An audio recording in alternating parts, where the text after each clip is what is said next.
At the quantum level, our universe can be seen as an indeterminable place, predictable in a statistical way only when you employ large enough numbers.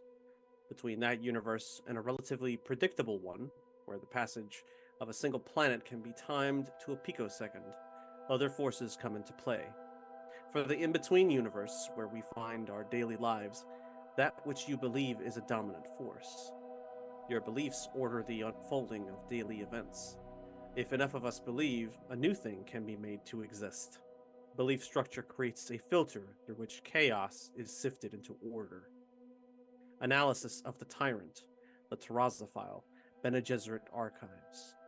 Welcome back to Dune Saga, everyone. This is season 4 of our Dune campaign here on the Stolen Fires channel. I am Eric at Modern Recluse Online, your games master for this epic multi-arc adventure series, which continues tonight with our latest storyline, Judge of the Change. A warm welcome and salutation to new and old viewers alike to the Stolen Fires channel here on Twitch, where there's always an awesome TTRPG live play to look forward to. Just as a content warning, this program does feature adult situations and language and may not be suitable for all ages. Viewer discretion is advised.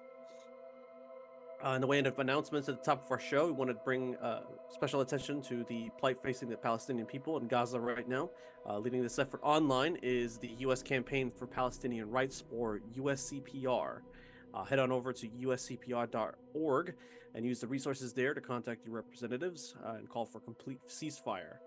Share the link on social media and help spread the message in an effort to get others involved in the struggle. Donate what you can to a network of activists and organizations who are committed to freedom, justice, and equality for the Palestinian people and who work to end U.S. complicity in their oppression. Educate, organize, and advocate for Palestinian rights today. Again, that's uscpr.org for the U.S. Campaign for Palestinian Rights. As for music attributions, shoutouts go to Pixabay, Scott Buckley, Coag Music, Tabletop Audio, Repulsive Sound, and Bleer Moon. You can find more awesome ambient sounds and tunes over at secretpress.bandcamp.com, scottbuckley.com.au, and pixabay.com/music. Many thanks go to Modifius Entertainment for making awesome games like Dune Adventures in the Imperium, and to Roll20 for the use of their virtual tabletop platform, perfect for hosting games just like this one. And as always, we want to give a big thanks to our viewers and fans for tuning in. Our house entourage is here and ready to engage in the deadliest of intrigues. Agents of the Imperium, tell our audience who you are, where they can find you online, and who you will be playing this evening. Beginning with Devin. Hello, my name's Devin. Tonight, I will be playing Kanki Sen, and you can find me online at Sort of Sullied. Excellent. Aaron. Hello, everyone. I definitely look like this all the time. I am Aaron, pronouns she, they, they. I will be playing Eloise Speciare, whose pronouns are she, they. It is apparently the titular character of this season. Yay. And we have a Leo with us and an Ever joining shortly. But of course, Rachel, let them know who you are. Hello, I'm Rachel. I'm Stolen Fires, which you probably knew because you're here. And tonight I will be playing Lady Daphne. Excellent. Now for a very short recap, if you could do the honors, Aaron. Absolutely. The story opens on Jabberwock with Lady Eloise. Her investments have borne fruit, and she currently entertains delegates from the Bene Gesserit and the Guild. They clearly want their own promising orphans. Eloise remains hospitable but cagey as Varys and Beatrice prepare their return to Arrakis. A Suk doctor is also here, Sulima Nazam, for consultation. She's stoic, clearly conditioned, and watchful. Eloise knows she's mutated into a first-stage navigator, but is concerned what this means for her future fertility. There we go. Well, that's more of a question for the Guild than Suk. There are some experimental techniques Eloise could try, genetic manipulation of reproductive cells, but that's more Twilaxu than Suk, an expensive endeavor. Mira interrupts. A news has arrived from Kaitane. Before Eloise makes her way to the meeting room, she asks Amira what she thinks of her discussion with the doctor, of them having a child together. Amira doesn't know. Is this a lifestyle conducive to bringing a child into the mix? In the conference room, Beatrice and Varys give their goodbyes. Omelis looks like he's been hit by a truck, and once they're alone, he slides an Imperial cylinder over to Eloise. She's being summoned by the Padishah Emperor to the upcoming Landsrad. That's a larger pond than the Spacheri fish should swim in, but an Imperial summons cannot be ignored, and Lady Eloise is tempted by the promise of reward for her saving the Hayliner. However, Omelis doesn't see any of this as good news. He doesn't know what the Emperor wants, but he knows Shaddam wouldn't waste his time just to pin a shiny medal on Eloise's lapel, especially as he's displeased with House Cheshire. Bringing a mirror might be tricky, and Omelis makes sure Eloise knows he's on Daphne's side foremost before making arrangements. Left to her own devices, Eloise looks for a vision. She sees a child born of 2 women, not Eloise in the mirror, a boy. There's another house, an uncle, and a niece. Everyone else dead.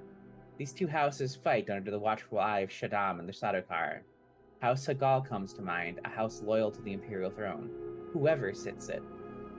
Shift to Arrakis. After dispatching Myrma, Norma and Shiri inspect the haunted siege. There's a small spaceport here, 3 units. Transporting requires some logistics, but won't be impossible. Also of interest is the water. As happy as Norma is to find such treasure, Shiri would rather leave soon. This place makes one see things. Almost as soon as she says that, Norma hears her mother's voice. Right, time to head back to Arakeen. Meanwhile, Daphne arranges through UA for Zoshir to meet Duke Leto. When asked why, she explains that he's a figure of ascending political importance among the Fremen, a potential Naib of Naibs. UA agrees, but insists on following protocol and having Thufir Hawat examine him. Well, of course. In the interim, Daphne does her best to explain the politics of the situation to Zoshir. She frames it as a ceremony, and Zoshir resents having to follow someone else's ceremony on his own planet. Well, perhaps this will be the last time I have to do that. When Thufir arrives, Zoshir struggles to explain Naib of Naibs and Mahdi and prophecy. Regardless, Thufir approves of him meeting the Duke in a few days. Wait, what? Zoshir has responsibilities. He doesn't have the luxury of doing nothing for 3 days. But Norma and Shiri interrupt, with the scent of melange about them. Norma reports half success, and Daphne wonders out loud whose children will pay for that. Shiri takes umbrage, insisting justice was done. After she leaves, Norma and Daphne bicker over the rogue Bene Gesserit and what her arriving on Wallach might mean for the house, and Arrakis. Daphne doubts that someone with all of Kyra's memories can live with their sanity intact for very long anyway, but she pivots to another task she has for Norma. She needs Lysander back in service for the gladiatorial games on Giti Prime. So Zoshir cuts in, wondering about Norma. He's only known Kanki. Daphne introduces the true Norma to her betrothed, saying she trusts the both of them implicitly. After the meeting splits up, Norma takes a pit stop to speak to Yue. She has something for him, the only thing she could give, a length of Wana's hair. The only thing she could bring back that she would want him to see of her. Wordlessly, he accepts the hair as Norma witnesses his imperial conditioning crumble. She does her best to comfort him, going so far as a hug. I forgot about that. Meanwhile, Nadim has been keeping his head above water. He knows he's being watched, but he's smart about it. Investigating the local crime syndicates, he comes across the Kitsuke, an old word meaning blood. They're rivals with the Loot Post, though there hasn't been much conflict in recent past. Perhaps one or the other has already been infiltrated by the Face Dancers. He also learns Kitsuke's leadership is composed of a triumvirate who customarily wear masks to hide their identity. They could be anyone. He sends his pilot to set up a meeting. They name a spot in Carthage. A bathhouse for the wealthy that's a complete waste of water. And they want to meet during the day. He tries to duck his watchers and perhaps succeeds. On his way to Carthage, he manages to purchase their debts so that he is now their creditor. He meets the mass syndicate leader Victor in a sauna, both of them wearing towels. He offers a bargain for spice, favors, intelligence. This seems acceptable, and they arrange some communications. Before he leaves, Nadim asks about the other syndicates. Victor is a bit reluctant to speak on that, but Nadim speaks of infiltration and the Atreides. They resolve to meet in a week's time. Nadim says he'd like to speak with the other leadership as well, and they part.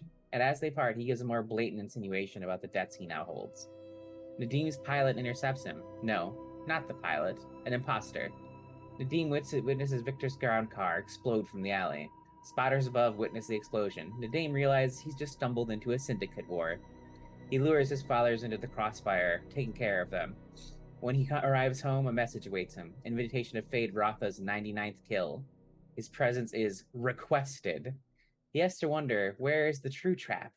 He decides it's best if he sets up secure communication with both syndicates. He then carefully leaks information and sets up a communication network and a meeting. The Kitsuke first, who seem open to such. Later that evening, the Atreides host a dinner for Lady Daphne to thank her for her negotiation. She brings Oshir, doing her best to give him a crash course on out-frame etiquette. Meanwhile, Tupile. Archibald travels to Nova Gaia with his Red Rabbits, where he gets to meet the real captain Inessa Germain, and experience the same decontamination chamber from the simulation. But something is different. Instead of being purged, someone orders him shot. He's infected with nanites. Perhaps there's no way to be truly purged. Maybe the Allfather lied about that. His soldiers are ready for battle and bum rush the shooters as soon as they enter. Captain Inessa trains her weapon on Archibald. Archibald goes for the disarm, not the kill. He's successful, wrist locking her and forcing her to drop the weapon. Now he has the gun, and he uses this to command them to stop. He came here to get fixed. He's here to help them. He manages to get in some talking. After all, his moves have impressed Inessa. He orders his men to stand down. They will, for now. Later, in the meeting with Inessa, he trades his knowledge of the Allfather for safety. He leverages their paranoia further to protect him, and convince them he's on their side. They'll still need to purge him. Well, that's what he came here for in the first place. Instead of being led back to the chamber, he's given something to drink. Going through this second purgation is not as pleasant as the first, and his whole body feels like it's on fire. He loses another part of himself to the pain, but at least according to him, he's finally purged of the Allfathers and nanites. After recovering from his ordeal, he gives them a full debrief. After Inessa confesses they're losing ground, the Emperor has indirectly gotten involved via the conflict in Odenai. But now, Kaitane. Eloise has an uneventful trip. She's welcomed with a lavish garden reception. During the ceremony, the Emperor bequeaths her with a medal recognizing her service in saving the Hayliner. She gracefully accepts. As it wraps up, a chamberlain steps through and hands Eloise a letter. Amira reads the letter. It's an invitation to the Emperor's private court. She's led through a hallway covered in gold beneath the lance rod. The Emperor, Mohayam, and Count Fenring are all here. When Eloise asks why she's here, the Emperor answers. The Imperium has problems, which Lady Eloise alone can resolve. He gives her the title, the Judge of the Change. Oh, and the conflict is in the Odenai system, of course. Back on Arrakis, Daphne, Norma, and Zoshir have dinner with the Atreides family. Varys and Beatrice arrive. Genetically, Beatrice is my sister. Atreides offers hospitality.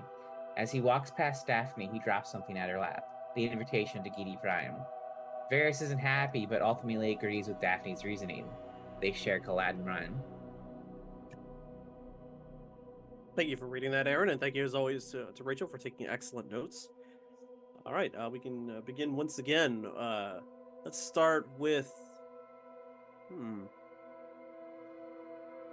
Let's start with Ellis. Okie dokie. Okay.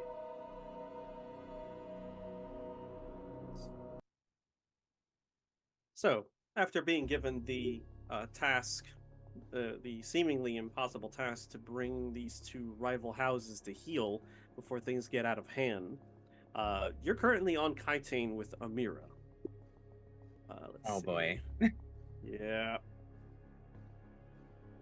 Oh, shit. Just get you Oh, set up boy. here. Yep, almost there. All right, there we go. So, these are the different houses that you may be dealing directly with. The main ones to pay attention to are these two, House Thorvald and House Novabruns. This is based on the intelligence report that you were given by your house envoy here on Kaitane pertaining this particular situation. The House Thorvald is headed by Earl Memnon Thorvald, and his niece is the only surviving heir. Oh dear. Who is of age, Fabrizi Thorvald. They have two main people as part of their retainers. One is actually on Kaitane currently, called Master because they're a Mentat, Laura Day, and one that resides on their home planet of Epir is War Master Versing Koji. Next, you have Nova Bruns, who are, and then as soon as you start reading through the intelligence reports that you're handed, you start thinking about the visions that you had recently, just prior to arriving to Kaitane. The first being this image of the two women and their genetic son. It's funny that you brought that up, like the day before this happened, because that's exactly where that's going. Lady Eulalia Novabruns and Lady Silta Defanza, her consort. Their son, who's about around 15 years of age, is Neville Defanza Novabruns. And the main person who is in charge of the war efforts against House Thorvald on Odinai 3 is General Inab Korda. Beneath the two main houses, you see there are 3 additional allied houses, each of which have representatives here on Kaitane and belong to the Landsrad. Some of these stand out more than others, specifically House Richez, who, before the Harkonnens took control of Arrakis, were the primary holders, were the primary occupiers on that planet. And they ruled for something like 50 to 80 years, something like that. They didn't complete their 100-year quota, as it were, before they got removed by or they got replaced by the Harkonnens, rather. Another big note is House Vernius, kind of a big name to be thrown around within the political halls of the Landsred. They are the primary house that governs and controls all of Ix, which, if you recall, is like the primary source of the newest technologies within the Imperium.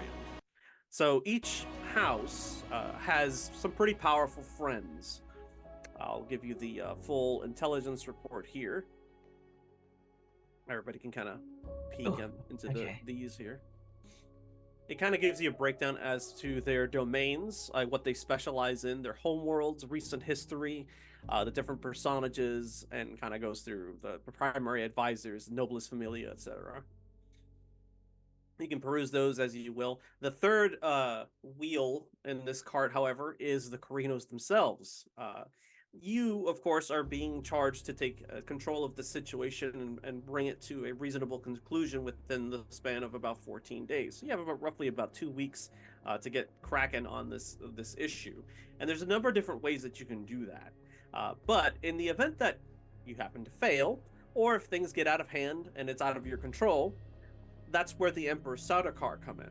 And that's where Captain Aramsham, who is heading several battalions of Sardaukar into that area, into that sector, they are going to take control if things get out of hand. And so just outside Odinai 3, that's where you'll typically find the Imperial Armada waiting with enough food, supplies, and weapons and soldiers to last the majority of those 2 weeks. I see. All right, so that's just the explainer. Let me show you what this sector, this whole thing looks like. It's a lot of information at first, so just take a deep breath. Okay. You see, I'm dying right before a game. Down here, I included a legend for just as a refresher, for in case you see something you don't recognize. That's all the different houses that we just went through. House Lendaran, House Alexin, Maros, Spinet, and Richez, and so on. You are obviously here on Kaitane, which is the home of the Imperial House, and this is where the Landsred convenes. But there are other focal points within this conflict. One is Cleone, which is the moon of Menkar 2, which is the home planet to House Novabruns.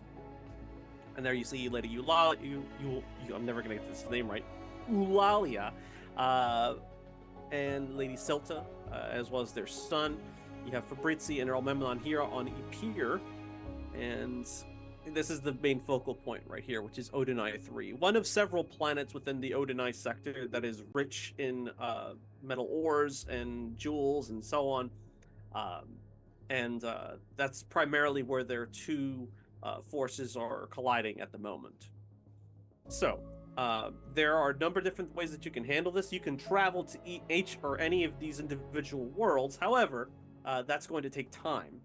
And because you are technically on a clock right now with this task, you have to choose your battles carefully. So if you wanted to say do some communication checks on Kaitane to try to bring down the temperature and see if you can pull both parties to the negotiating table, that's one strategy. However, you're going to need a lot more help than what you currently have available just on Kaitane. So in some cases, you may need to put troops on the ground in Odinai to get between both forces and keep them from obliterating each other. Just a thought. Along with the intelligence report comes a note from Omelas himself. And he says, a week has passed since both houses, Thorvald and Novabruns, have declared a war of assassins before the High Council. Both have enjoyed mining rights in the Odinai sector under Chom Charter, but both allege to have claimed Odinai 3 first. The planet is rich with jewels and metals, unique only to a few places in the Imperium. Chom declared it will withhold all rights to the system until the conflict ends. The Emperor has publicly stated that he seeks to get production back on schedule, perhaps in a move to appease Chom, but this entire conflict stinks of an Imperial ploy. As a nascent house, we are ill-equipped to manage this kind of situation, and Shaddam knows this. A deeper game is afoot. Perhaps he seeks to pit us against House Cheshire, as they are not seen well by the Imperial Court. If we succeed and curry favor with the Corinos, our shadow will grow within the Landsred, which could threaten the dynamic of the relationship with our sponsor house. Conversely, should we fail in our endeavor to please the Emperor, our recent acclaim may be marred because of it. As usual with such games, the only way to truly unravel the deception is to play it and improvise. Negotiating a cessation of hostilities between these two houses will require us to have leverage and be in many places at once. If we rely on unleashing the Sardaukar to instill order, we prove ineffective and Shaddam controls the narrative. We can prevent this and discover more if we're able to get access to each house's inner circle. In the case of House Thorvald, we may need to look at the Earl's niece, Fabrizia Thorvald. Given the house's history of internal struggles, she may be the key to understanding the situation and how it plays into the current conflict. Although the houses and their allies retain envoys in Corinth City, we can also deploy our presence on their homeworlds and where the fighting is taking place. Archibald took most of the army with him to Tupile, so we don't have an impressive army to field, especially not without incurring incredible expenses from the guild. However, as reticent as I am to mention this, there are some who remain here on Jabberwock who can rally a formidable force. I am referring, of course, to Yeva. As former commander to House Drunenbar's forces, many of those veterans survived the assault and can still be called to action. Obviously, we will need to offer incentives in order to secure her cooperation in this, but that decision is entirely up to you. My personal recommendation? We establish a buffer zone on Odinai 3 and begin a simultaneous double-pronged attempt to bring both rival houses to the negotiating table at some outside venue that we can secure as being safe from any intrusion or attack. Jabberwock would be ideal, if not for the current atmospheric precautions we would have to take. Perhaps our old friends at the Guild can provide the neutrality we seek in our efforts to secure these peace talks. And there you go. Okay. I know that was a lot. I appreciate your patience. Oh, no, the wheels were spinning while you were talking, so... Okay. I hate asking you for help, but that does make a lot of sense. Okay.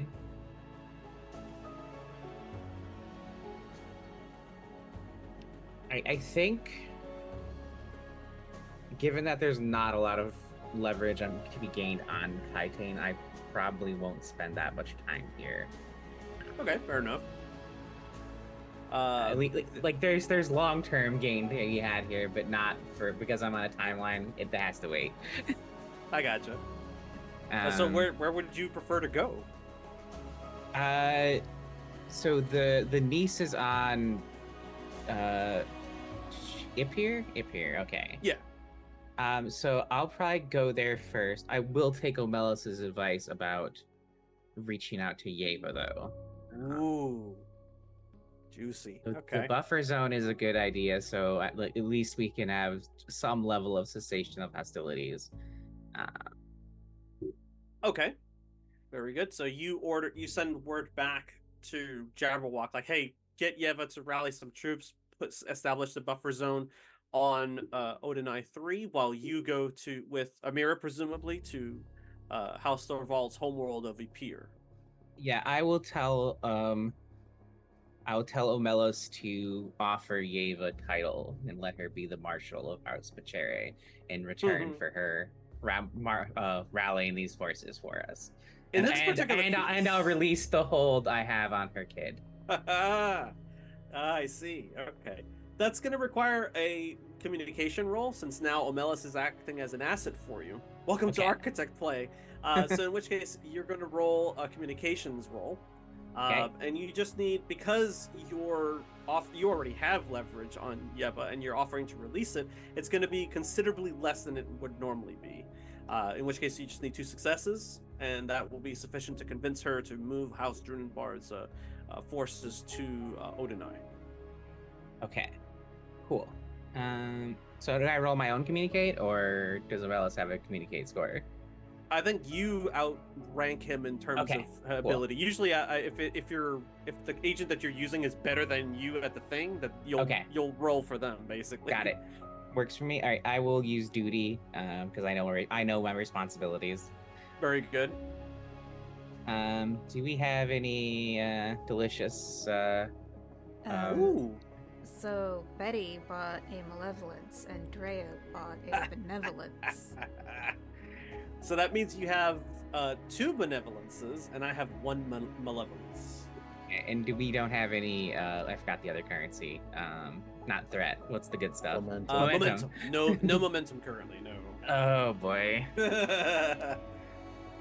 How would you like a threat, Eric? I would love one. Sure. I will give you a threat for a die. Okay. Sounds good. All right. Okie dokie. Here we go. What is my focus? Deceit. No, that is not applying here. I'm not lying. I gotta lie more. Must lie more.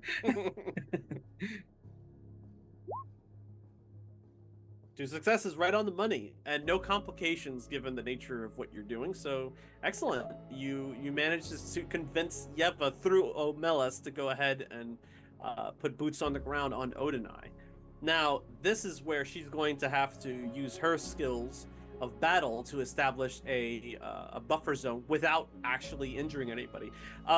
Archibald, Leo, would you like to roll for your wife's ability to establish a buffer zone in the place that you're potentially going to? No irony. Yeah. Leo, don't you fuck me, okay? Okay. All right. I'm pretty sure our battle roll is the same too. It might actually be the same. Yeah, because she's you might really be good. Yeah. She's not bad at all. Yeah, she's actually pretty decent. What is what's her focus? I'll tell you in a second. As soon as I find her, because damn, wow, it's been a while since. Oh, and I got a trick to this. Hold on a second. I think it's shift. I forget. Is it shift click to open the character sheet associated with the token? I don't remember. It's a good question. Hold on, I got it.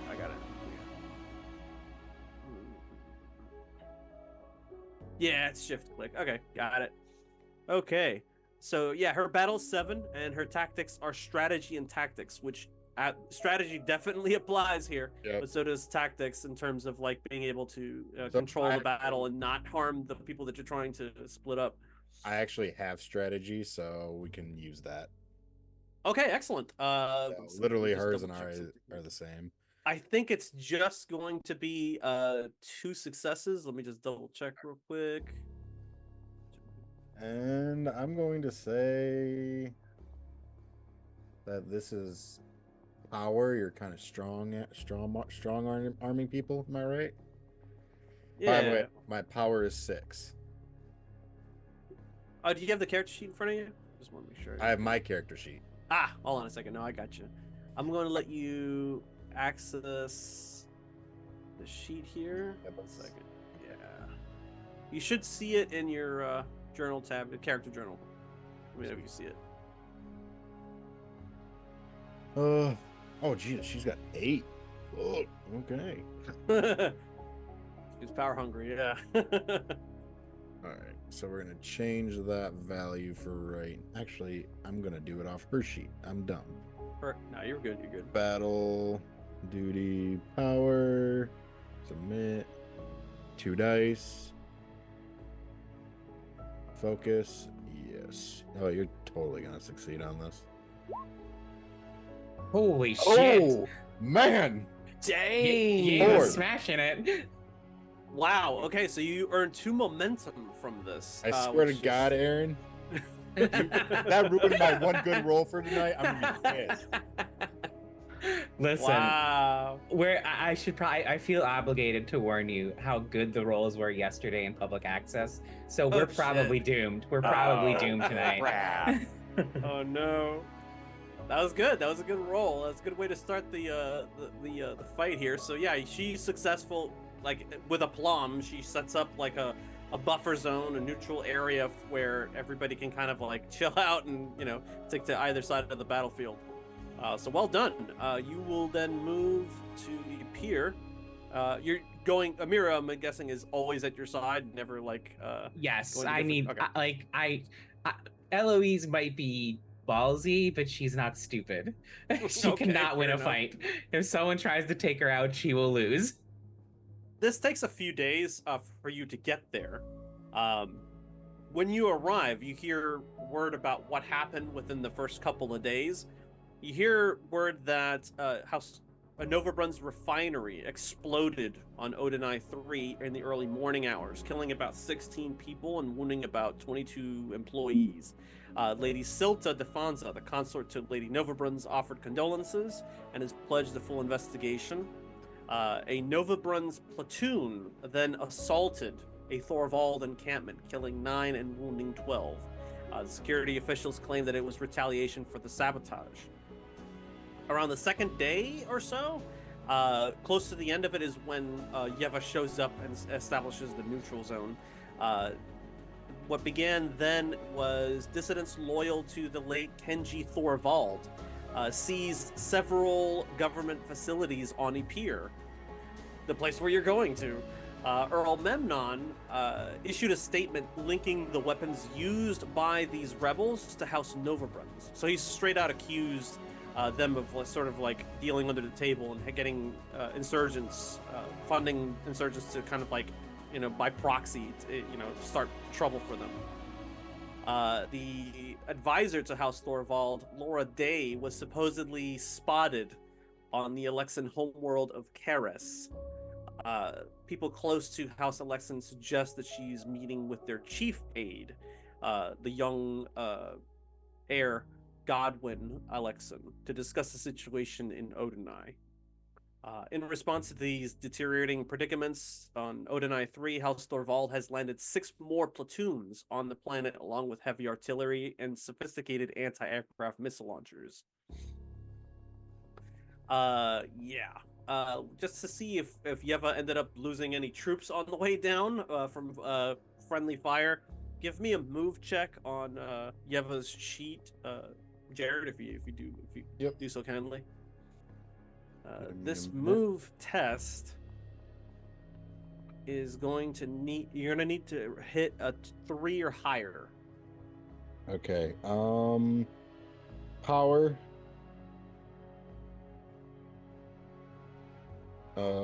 You said move. Mm-hmm. Did you want to use some of the momentum that you've generated so far with the previous roll roll an extra die. Did you want to pay me with some threat? All right. What drive should I be using here? Should I use truth? She's carrying out the orders of Elois at this point, so you could consider it to be her duty at this point. Yeah. Okay. So 5. Yeah. Okay. So we'll do duty. Much to her chagrin. All right. She has no focus in this. Do I want? Oh crap. I guess. Yeah. I guess we'll use 1 momentum. Okay, fair enough. Roll your 3 dice. I'll be nice. Duty. 3 dice. Submit. No focus. Boom. So that. Oh, 1 success. 1 success? One Oh no, that's not good. Did you could use your benevolence, or you could let Yeva get hit along with her soldiers upon their descent to Udinai 3, which means that they're going to incur a trait of wounded, which in further conflicts will affect their ability to succeed. As a at named an easier character, pace. doesn't she get a determination too? I guess if somebody were playing her, I suppose so. Don't give Yeva anything. He is kind of imperative to the current assignment, so it's a fair question to ask. You could, I mean, she could expend the determination point that she has, that everybody has at the beginning of every session, and get turn one of those rolls into a 1, which would give her exactly the amount of successes she would need, just barely. In which case, it's one of those scenes where she's descending with her troops, and all of a sudden, the air around her starts exploding as the anti-aircraft guns are targeting her, thinking that their freighters and the ornithopters are part of the enemy's encroachment into their territory. That means she won't be able to use a determination point later in the session if she ends up having to redeploy her troops or engage in some other combat. Are you cool with that? I will take that as a yes. Wait, what? Let's see. Was that where you talking to me? I thought you were talking to Aaron. Whoever's, I mean, yeah, as a group, if you're okay with me expending the point of determination she's usually privy to, then yes. Part of me. All right, so here's what I'm thinking. We let her get wounded so that she will have she'll have the determination point later if it's dire. Boy. And she'll also be in a crappier position, which is good for me technically. Okay, so she's gonna be still like, I want to be clear. She just gets wounded, and then we still have our neutral zone, right? Yeah. Okay, so win-win for me. He's wounded. Okay, good to know. So yeah, her freighters and her forces take a battering on their way in, and they manage to take that trait, but she survives, and the majority of her forces are still around, so they can still do the job you need them to do. You're welcomed. You arrive on a pier, and it seems like it's on the verge right now. Like, you can see there's a lot of protests taking place on the street. They've got blockades up, blocking people from reaching the palace, and smoke clouds are filling in the air, and there's general security awareness everywhere you go. Like, everything's super tense right now as you descend. Amira takes a look out the viewport as the ornithopter's descending onto the landing pad. She's like, I don't like this. Let's make our visit here quick, my love. Yes, I agree. The situation is devolving quickly. Yeah. He goes out first and inspects the landing pad area. You're received by the Earl's personal honor guard, and they're like, this way. And they bring you into a large foyer where the Earl and his niece await you. How do you present yourself? Was there anything that you say or do upon seeing the Earl? Matters of decor. I don't want to give the Emperor any cred, so I don't know that I want to use the title he's bestowed on me. Sure. So she'll probably like walk in and be like, "I'm Lady Eloise Spachare. I've been sent here by the Emperor to oversee this conflict and see it come to a end, however that means." See, the Earl's long white hair. He seems, like he's seen better days himself. He's like, oh, have a seat. You've come a long way from Kaitane. I'm sure you're aware of the state of things right now here on a pier. I have been kept up to date on matters, yes. Well, then you know that the House Noverbrunn started this, and we had claim to Odin I3 before they did. But they engaged in the sabotage. We had no choice but to pursue a war of assassins against them.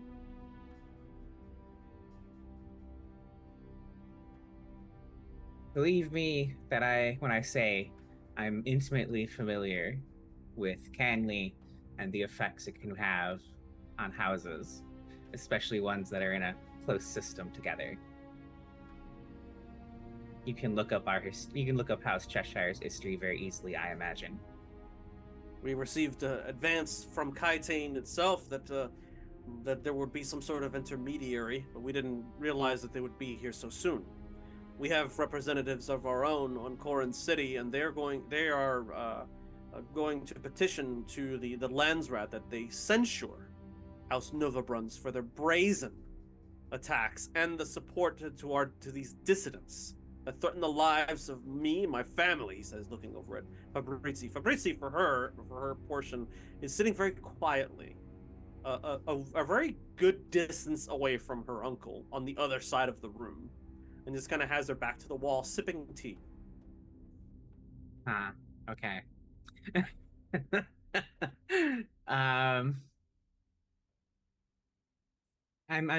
So correct me if I'm wrong, Eric. The dissidents are led by his own family, right?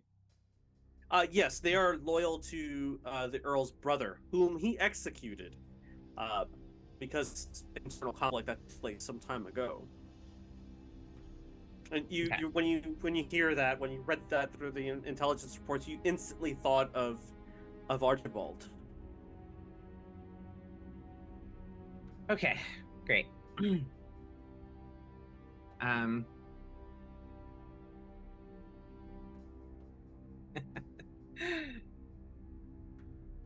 How do you know their number? Your former brother's forces? Because they fly his wherever they go. They think that I perform some injustice to those who would betray our family. Now, those people who admired them and flocked to their cult of personality are threatening to plunge us into the Dark Ages. This is all because House Novabruns decided to funnel weapons to the very people that seek to destroy us. So you have evidence that they funneled weapons to them? We are certain that they've done so. She's like, we possess the physical evidence to present before the Landsrad, but we are actively investigating those leads, and once we have that evidence, we will bring it to them so that they can rule thusly, and they can censure them for their trespass.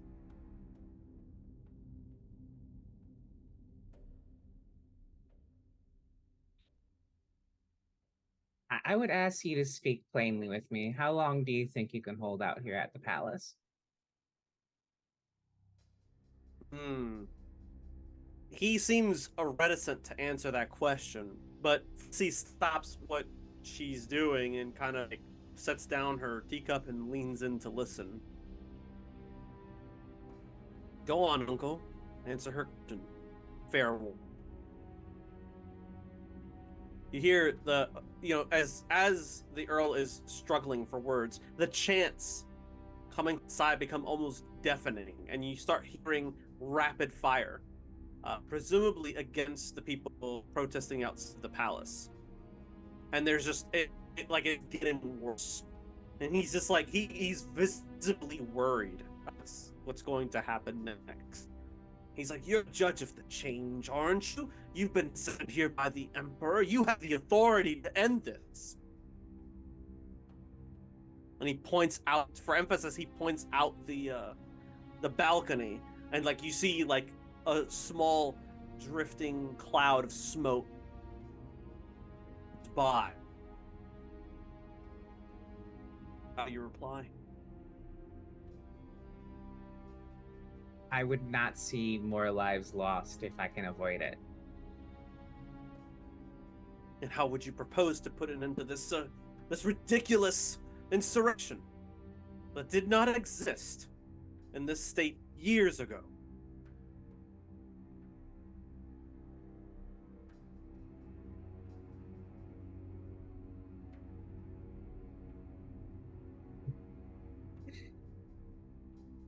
Eloise is gonna kind of regard his niece.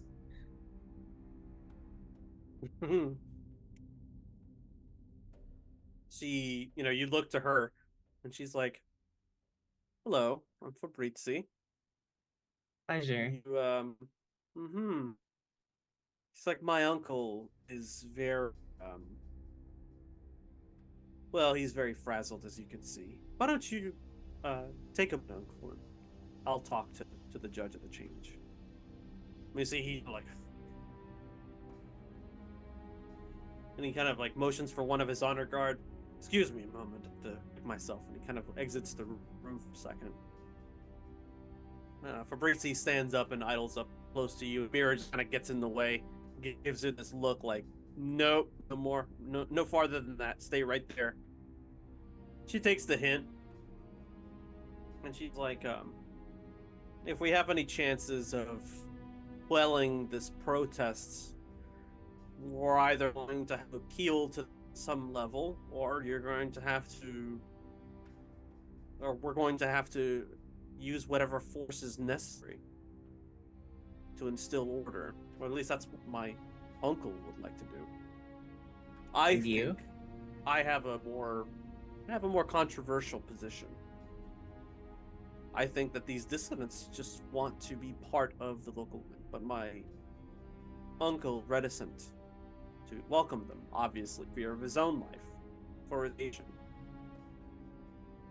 The Earl's brother was my father, of course. You can see how this could be a very big conflict that loomed large from uncle.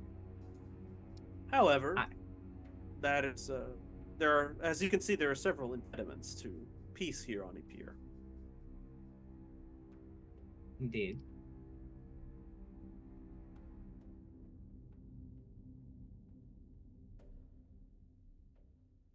What are your feelings towards your uncle? Amira, what are you feeling towards your uncle? Yeah, what are her feelings towards it? That's what she's asking directly.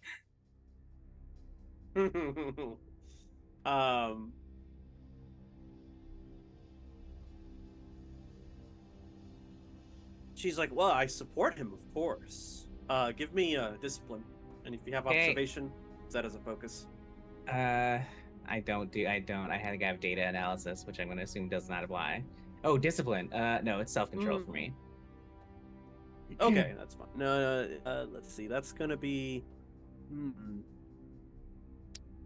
It's gonna be easier than normal for you to guess this. She's going. It's gonna be a difficulty 3 one for you. Okay.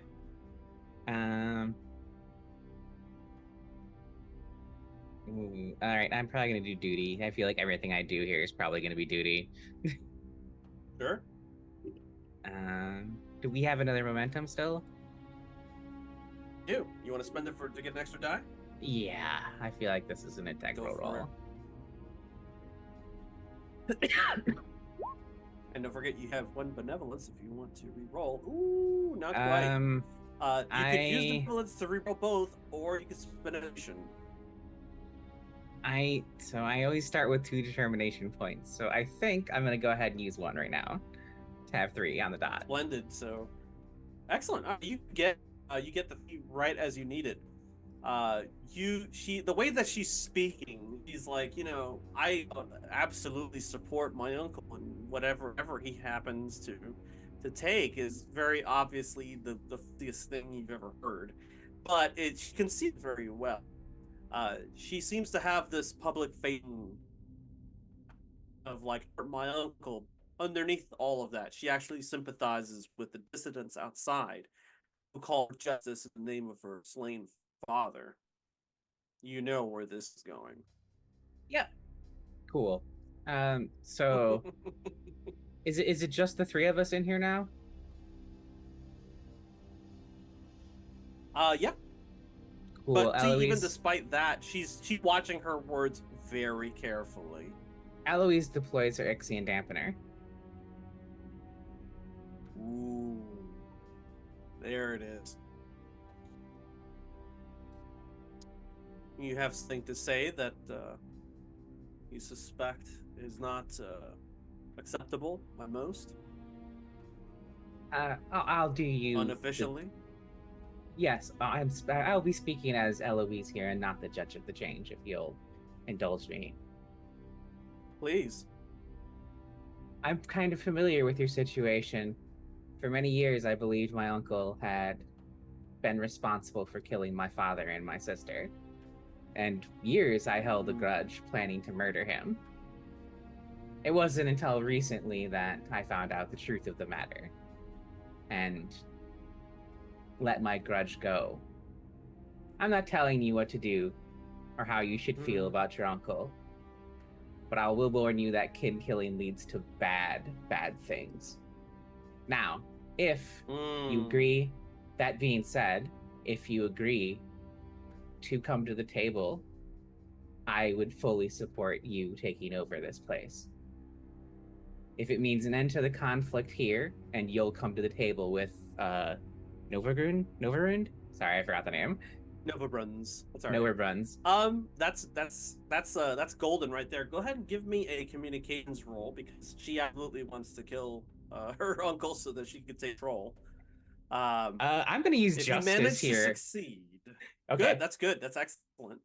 If you can manage to succeed in 3 or higher on a communication roll, because she's more informed by justice as well. So there's no change there in the difficulty, but she is pretty well disciplined for the most part, we're going to say, because she's holding on to that hate. So yeah, go ahead and give me a 3 difficulty communications. And if you succeed, you can win her over to your side and, we'll go bloodlessly. Otherwise, she's going to give you a counter offer. Fair enough. I do believe my focus of deceit applies here because I am not being fully truthful about my grudge or most of it. And here I thought it was honesty. Oh well. It wasn't. Go ahead. There's 4. Look at that. Okay, so you get a momentum back, and you managed to tell her with some modicum of honesty, like, look, I've been in your shoes. I know what revenge feels like, but it doesn't taste as good as you think it does. Gonna leave a bad taste in your mouth, and it's gonna lead to worse things down the road. And for a minute, she almost dismisses it out of hand, like, no, please, don't give me this pedantic, excuse. Then thinks that for a second, for a moment longer, and she's like, you may be right about that. I think caution here is the order of the day. Use your position to calm down those crowds out there, if you can, if you're able to. That will undoubtedly calm Michael and bring him to the negotiating table, as it were. However, you should know that House Novabrun's not cease their accusations or their actions to us. You'll have to speak to them at length at some point or another. This Of can't be course. one-sided. That It was was good now, talking to you. Oh. yeah. She's that was of course part of the plan, but you were my first stop. I'm honored. We're all honored. He's like, I'll deliver the news to my own so that he can rest assured that things being handled in the most capable of hands. She seems pretty mature for being like teenage year, like maybe she's 16, 17 years old. She's definitely had an education. She kind of gives Amira the one over, nods, and walks out of the room and out of your silence field. Okay. Are you making any attempts to doing about the crowd outside as she suggested, a show of like? Yeah. She will go and do with like the full authority of the judge of the change this time. Okay, so you go ahead and roll to negate. This time you're gonna get a free die to roll. Your difficulty is 4 to quell this particular protest that is taking place outside of the royal palace. I feel like And, the of fact course, that you I'm have some momentum. oh, it's a. As I say, I feel like the fact that I I'm was even just gonna say you. Oh, go You ahead. go. You do have 1 momentum and 1 benevolence still pending. Okay. So I feel like anytime I use the judge of the change, unironically, I am being deceitful. So I'm gonna go ahead and Very count nice. that focus. Okay. Oh boy. Ooh. That is bad roll. I'm gonna go ahead and benevolence that. Okay. Yeah. That's fair. Go ahead and re-roll the ones that you want to re-roll, and your hit number is 15. Fuck Or my less. life. Oh shit. Okay, so you Fuck my 3, life. but you got a fuck complication, and that's bad. I can see that going badly, like where you go out on a balcony or where you're like, listen to me. Like, what? Oh shit. There's gonna have to make Damn some it. battle rolls in a second, or you could spend your second determination point, turn that into a another win, which will allow you to have 5 successes, which will give you an extra momentum. Fuck my life. Don't Oh. forget that abilities too that can probably do some rerolls.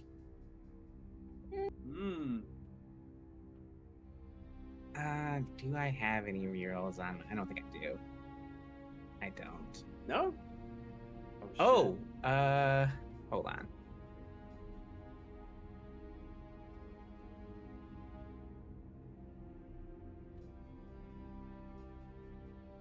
So I can consume a spice asset to gain the benefits of having spent a determination. That is part of my spice. That's a great talent. That is the minor spice mutation you gave me. I see her like starting to address the crowd, and it's not going well, and she's like, "Fuck it," and you pop some like spice pills in your mouth, and you're like, "Listen to me." Sure, I'll allow it. Wonderful. That I will spend one of my spice assets then. All right, so you managed to quell this crowd on this loudspeaker that they provide you, and it's miraculous how everybody kind of calms down for a second and is like, all right, like they kind of disperse after some time, and it gives the security forces enough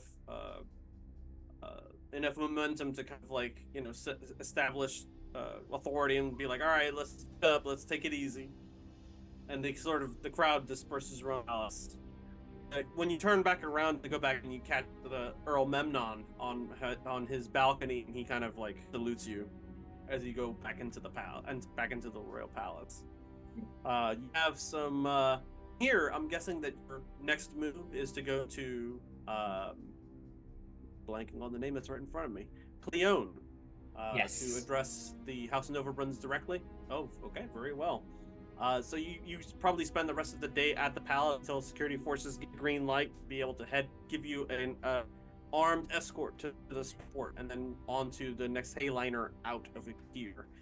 With you, of course, the Earl sends his regards. And now the action will move back to Arrakis.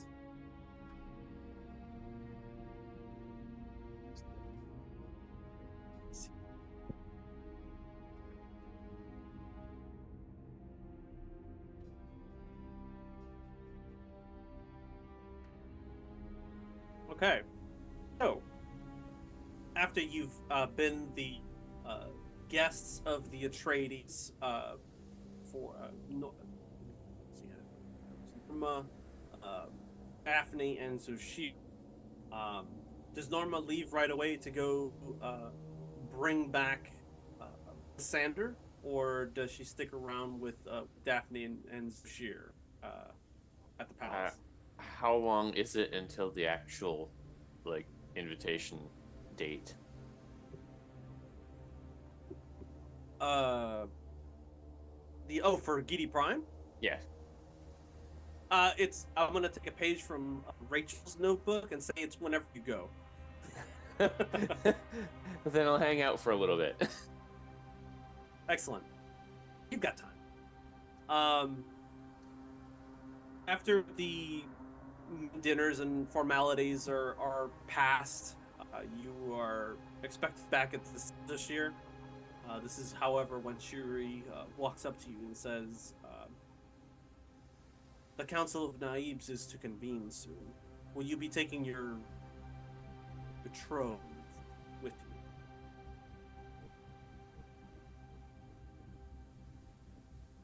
you?" If she's willing. Have you asked her? Muddy. I have not yet. Oh. Are you all right? Yes, I'm fine. You witness Shiri prevent herself from barking at Daphne back at the med bay when she was, saying that, like, oh, you did a wrong thing by taking merman water, and she was like, who are you to tell me, like, what is just among Fremen? You're a tour, basically, is what she insinuated. So she's like fighting her emotions, and she's like, I'm fine, my dear. I'm Fadakin. I'm not easily shaken. All right. Give me a bit to speak with Daphne, and we will make our plans. Kind of does this, and leaves and gives you some privacy. Leaves the room. So now she's just kind of posted outside the main banquet table. Norma, you and Daphne are together when Zashir approaches to ask Daphne a question. Very important question.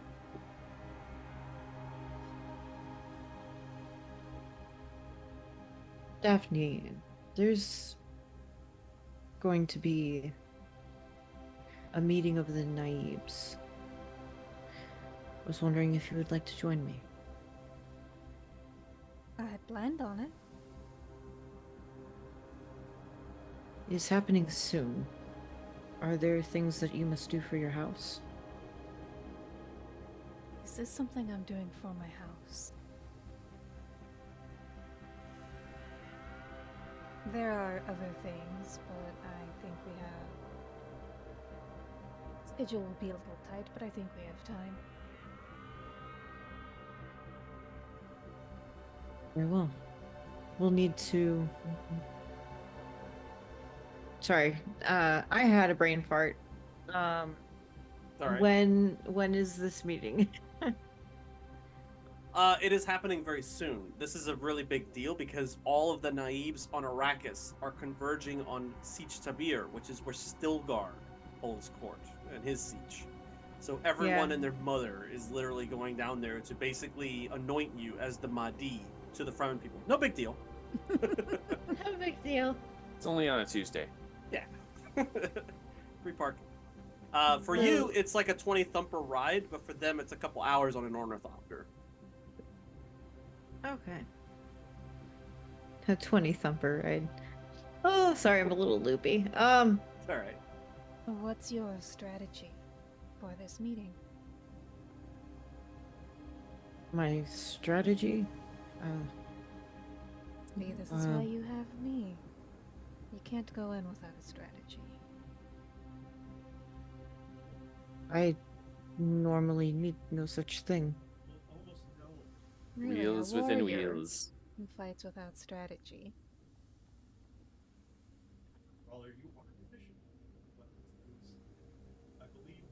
That's a good point. That's why you have me. The first It's thing going to I'm sorry, go ahead. it's going to be one of the most important meetings.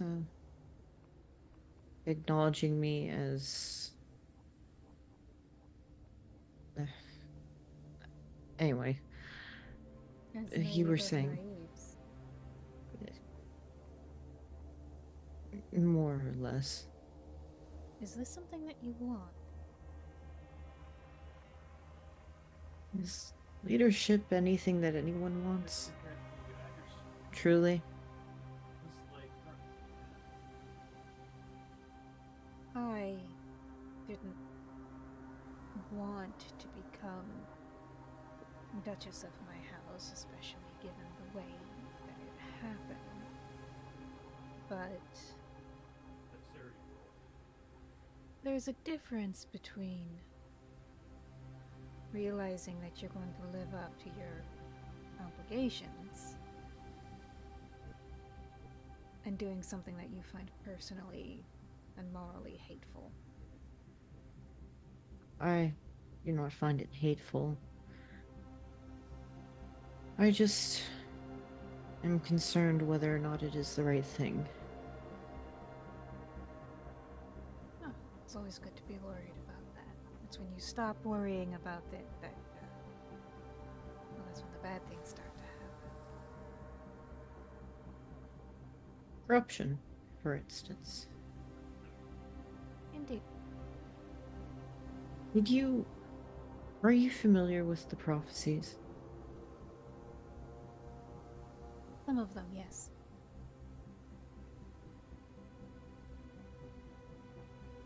One of them is, if you are not familiar, regarding being able to don the still suit.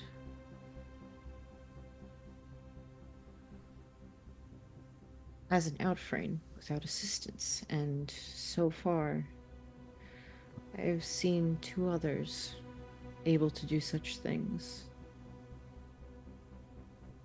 And that is your brother and the Duke's son. Ah, well.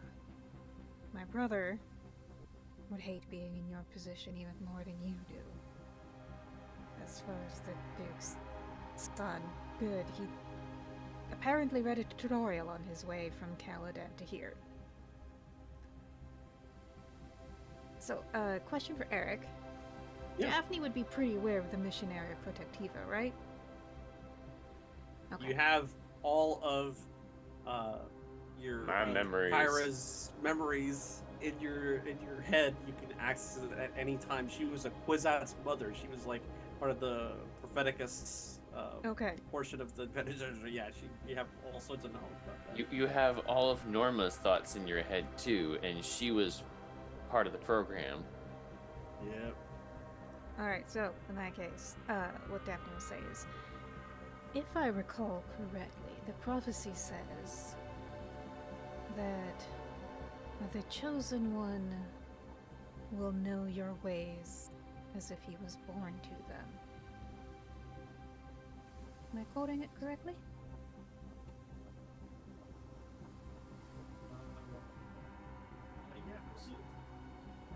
The issue with that is I was born to them, despite You were born to Harkon. You are the most legitimate heir to Gidi Prime. And I know you don't want that, and we're not going to pursue it at all. But it is what makes the prophecy apply to you as well. You weren't born to this, but you were raised in it.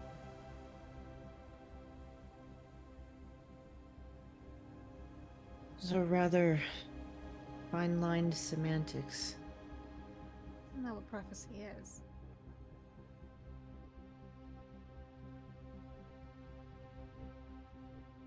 To be honest, I don't recall the first time I put on a still suit. Yeah, at minimum, yeah. I assume someone probably did it for you. A nursemaid, perhaps taking you outside for the first time. Which is fine. We are all dressed as infants before we know how to dress ourselves.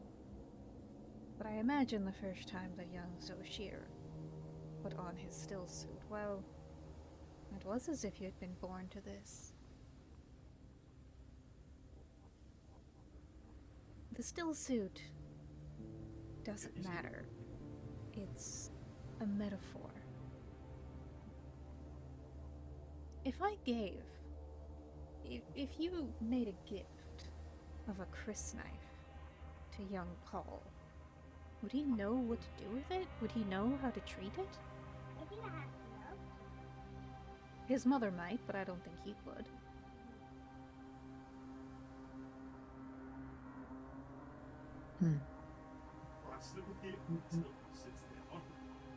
Perhaps if he witnessed a tutorial.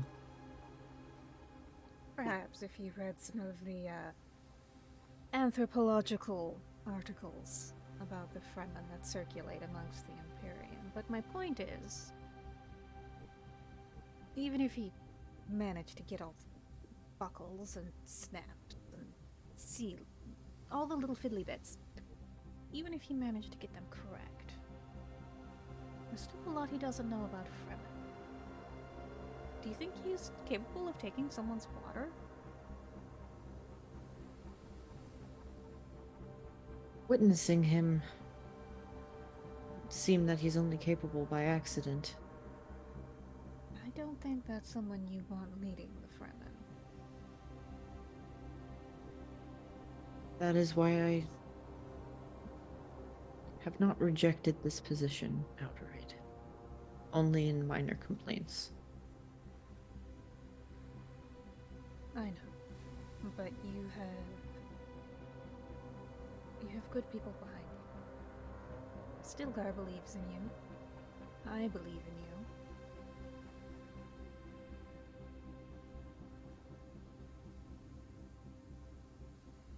you. And I am grateful. This meeting may be dangerous. There are a few who are aware of my distasteful heritage, and I'm sure Well, they have other ideas. we're going to have to figure out a way for you to get in front of that. It's going to come out. You need to be the one to control how the story is told. That is something I've been considering.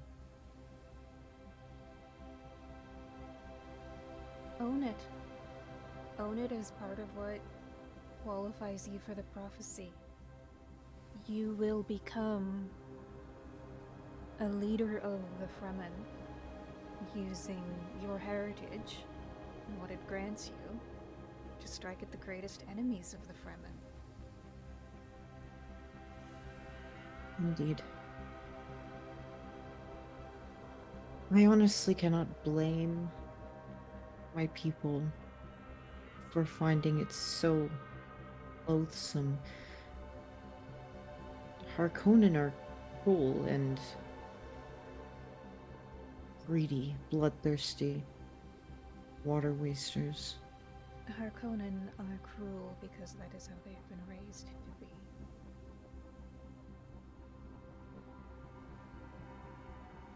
I'm the only Harkonnen I've met.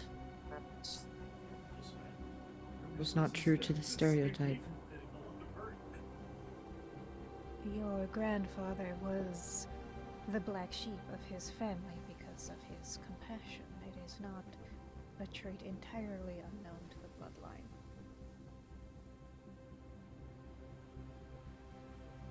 If anything, you have more reason than most to want revenge on Ravan. He killed your kid.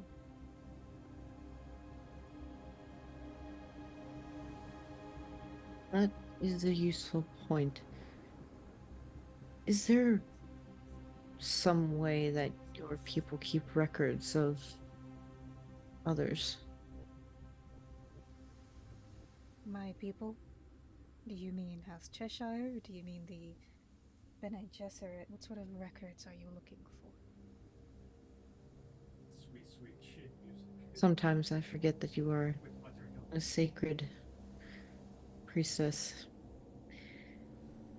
You are approachable and not prideful in any way. Oh, I have my pride. I absolutely have my pride, but that's not what we're discussing. What records do you want to know?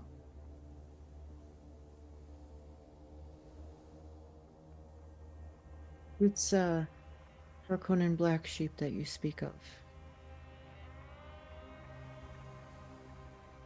Tangible things that I can show my people. Or from neutral parties that they might believe. They may feel that you are merely taking my side if you present such evidence. Well, I can offer Norma. Although anyone who knows anything about our relationship knows that she's loyal to the Cheshire. Yes, but they also might know me as one of their own, and I show off the. I don't remove the crysknife, but I just show the hilt. Every noble child in the Imperium is given a basic education on the major houses and their recent history.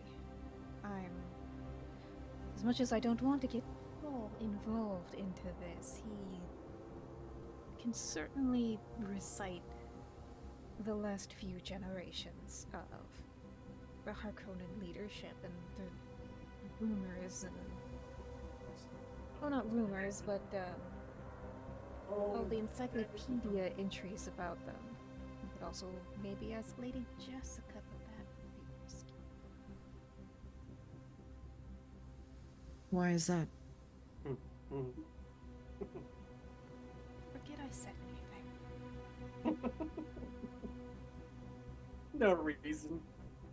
One thing, Zoshir, when you say something tangible, the first thing that flashes in your mind is the uniform that belonged to Avalord Harkonnen, which is in your possession.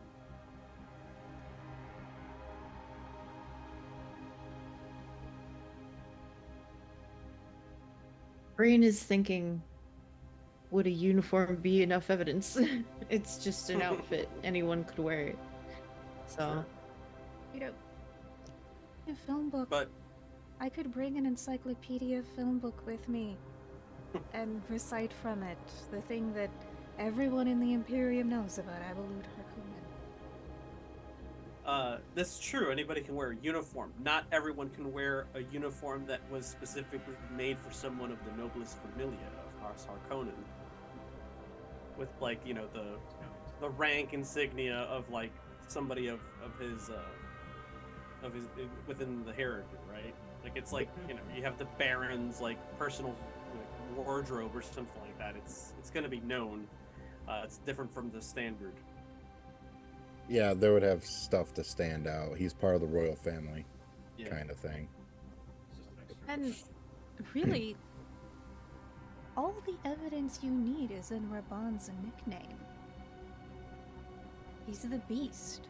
They called him the Beast for killing his own father.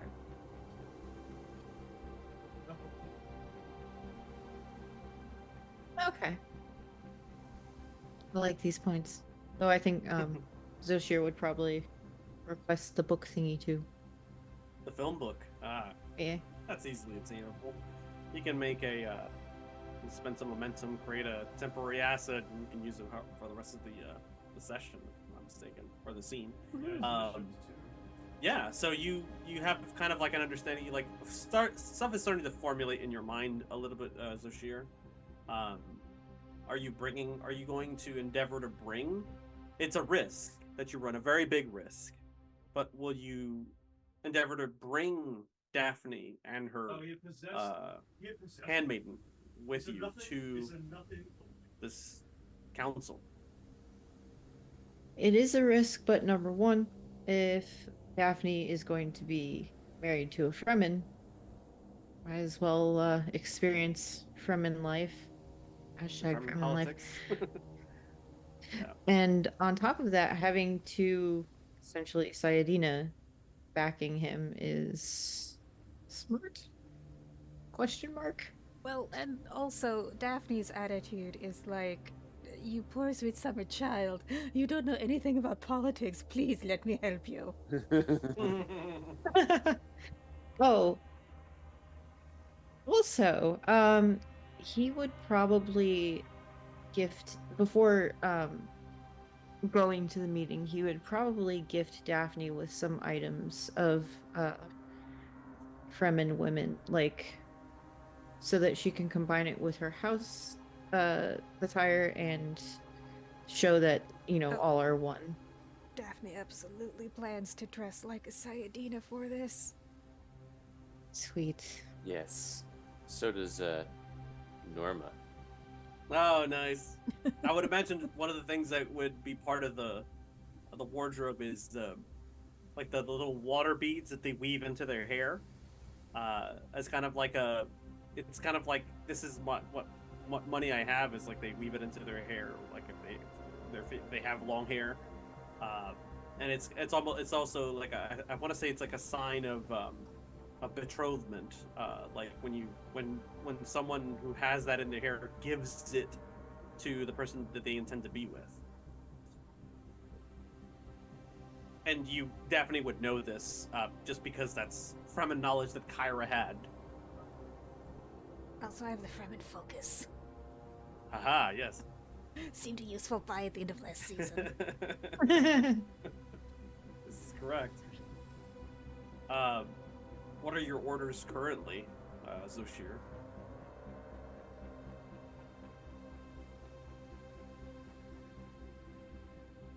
Essentially, he will, as soon as possible. I was like, wait, what is that phrase even a phrase? As soon as possible, prep everyone to move out. To be one of the first naibs there would probably be ideal, to be able to scope out everything, find safe spaces, make sure that stuff isn't booby trapped and that no one has the chance to put down any like dangerous things for him or anyone else. Okay, fair enough. You could also greet all of them as they arrive. Yes. Power move right there. Mm-hmm. Daphne, is there anything you and or Norma want to do before this council convenes? You know that currently your Beatrice and Eris are going to be heading back to the palace on Carthag. This is going to be Beatrice and Masim's first meeting. Yeah, I should probably be there for that. Assuming So, there's okay. time. Fair enough. Are you going to be traveling by Worm or by Ornithopter, Zoshir? I know it sounds like a silly question, but when everything is, when all the scrutiny is going to be on top of you soon, it matters. Worm, absolutely worm, because ornithopters, while we've adopted some of them, still very outframe. That means you and Shiri are going to be traveling via Worm, 20 thumper ride to Siege Tavir, which will take at least a couple of evenings. So it's just going to be the two of you out on the sands. Great, she's gonna murder me. Fantastic. Awesome. She's too religious for that. She got revenge. Yeah. I'm in danger. You give your customary, goodbyes for right now, before you head out to the sands. Daphne, you and Conky head back to the palace once your business is finished at the Arakeen Palace, and you arrive just as Varys and Beatrice are awaiting the arrival from Massam. Say something here. Quick.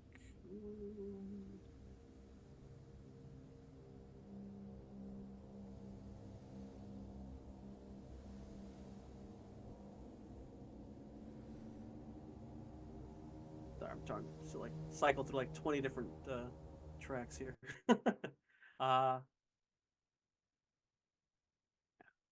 Okay.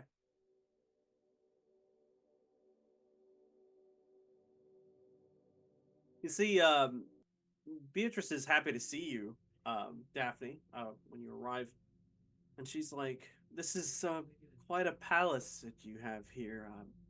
I'm not a big fan of the decor, of course. It seems a bit crude." Oh, She says, looking at the no, you are statues and stuff. you are correct. It's awful. It's Harkonnen brutalism all the way down. The palace in Arakeen is much nicer. The sieges are much I'll nicer. take your word for it. You might be able to visit a siege, perhaps in the relatively near future. If you want to, that is. Well, I'm eager to. I'm nervous to meet my brother, and I think I have made a decision about the question that you asked me so long ago now on Jabberwock about what it is that I want to do. Before she can go on, you hear the doors open to the foyer, and young Massam is marched in with your house honor guard.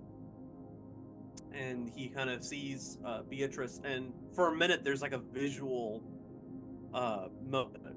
cue there where it's just kind of like immediately where he doesn't blink, his eyes like he sees Alicia, he doesn't see Beatrice. I feel like Daphne probably had the same reaction.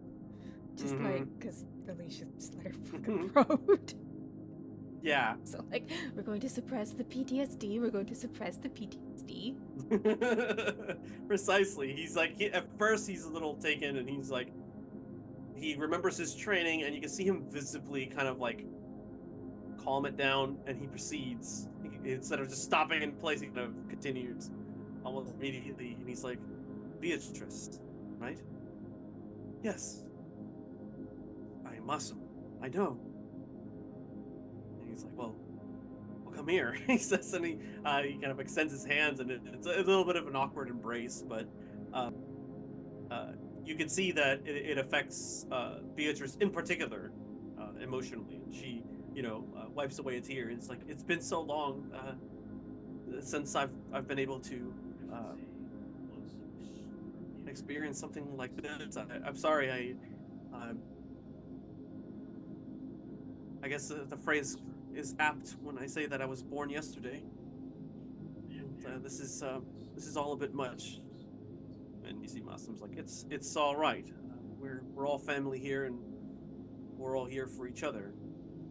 And he's like, please sit down, And they kind of, he pulls up a chair next to her, and they sit down.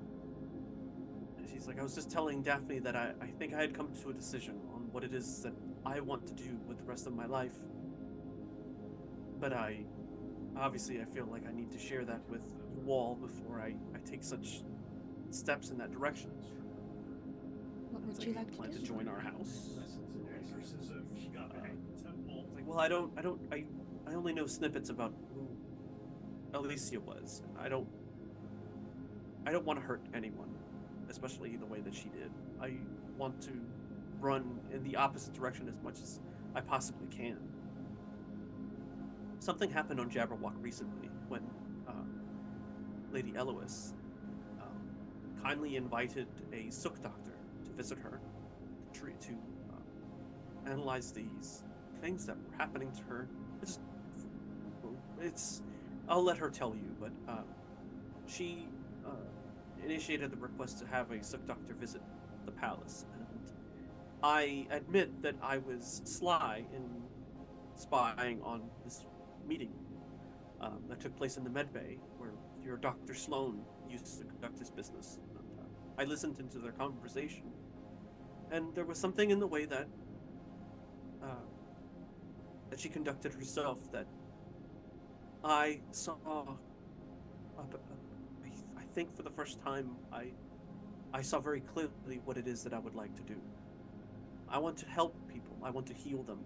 I don't want to hurt or kill anyone. I don't want to be anything like Alicia.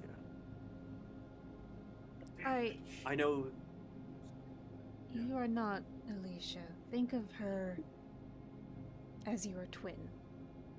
Someone whose genetics you share, but your personalities are as distinct as you choose to make them. Right, of course. You completely know yourselves a project. There is.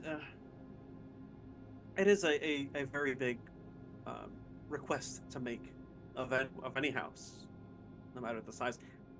The imperial conditioning alone would be extraordinarily expensive.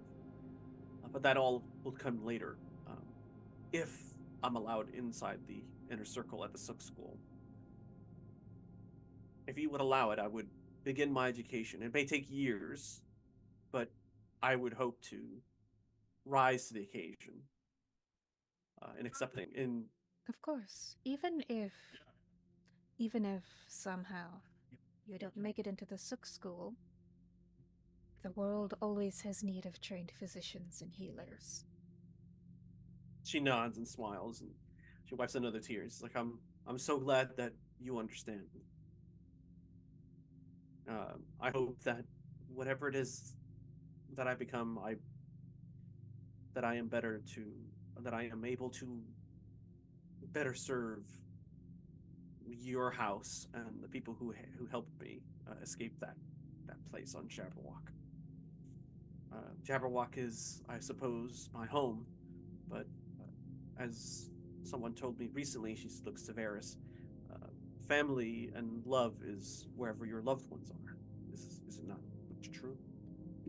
Daphne will look back to Varys and smile, and I think that's true, yes.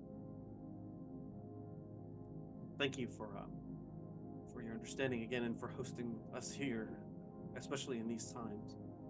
And Masam, reaches out and grabs her hand. It's like, you're always welcome here, sister, he says, and they embrace one more time.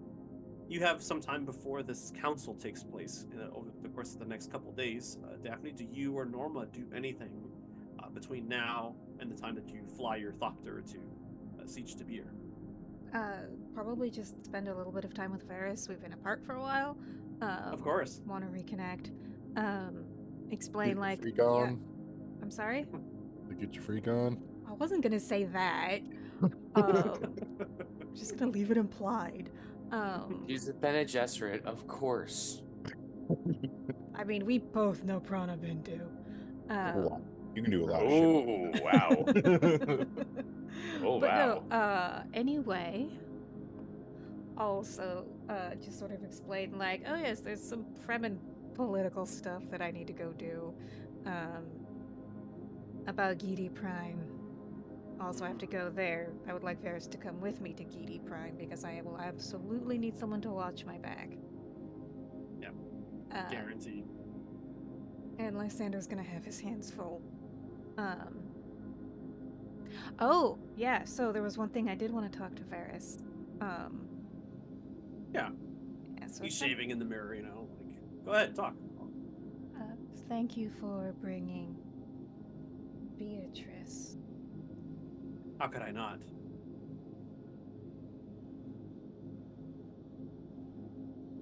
I've been thinking. Mm-hmm. I wanted to... I always thought that when I had a son, I would name him after my grandfather. You're having second thoughts. I don't think he's quite earned that honor, especially when my son is going to be your son. I think you might be right. You usually probably are. It might be hinting too much about things we prefer to keep secret, but what do you think about the name Milos? He smiles, and he stops what he's doing. He's like, he looks back at you, and he's like, I think that's an excellent choice. Milos it is Of then. course. How Excellent wholesome. way to end that scene, I think. We will transition very shortly to Archibald, who will continue pursuing here in the next couple minutes, but right before a break. But before we do, Archibald, Yes. you met with the New Jihad, and the New Jihad confided in you to take the lead and head to Odinai 3 to prove yourself that you're part of their cause. You agreed, and you agreed to take your white rabbits and your Varangian guard with you. But here's the thing. Traveling to the Odinai sector is dangerous because it is light years away. You do not possess a navigator, nor do you possess prescience. Which means that if you're going to not go there the old-fashioned way, meaning, cryo yourself up and wait a couple of years until you get there, probably a couple months, you will need to take a leap of faith and jump into the unknown. Oh. If you fail, you will be lost in space. If you fail really badly, you will all die. Ho. Ooh. Okay, so I'm about to play chicken with a frickin' warp speeder, aren't we? Correct. Mmm. Yep. So, something of this magnitude is extremely difficult to pull off. Depending on how many complications you get and whether you flat out fail, certain things will happen. So, what I need you to do is, as you're boarding, as everybody's getting together, they understand the risks and they're willing to take them for you. But you understand that even if you become stranded in space, the chance of mutiny rises exponentially. Oh, 100%. So, you will need to make the understand roll of your life. All right. Deductive reasoning, focus, everything included. Okay. And you including currently- my one determination point I have. Indeed. Yes, this is difficulty 5 territory. Okay. Okay. You have 2 momentum currently. You can get more dice if you pay me with threat. And then, of course, you have your determination point. Keep that in mind as you're making your test.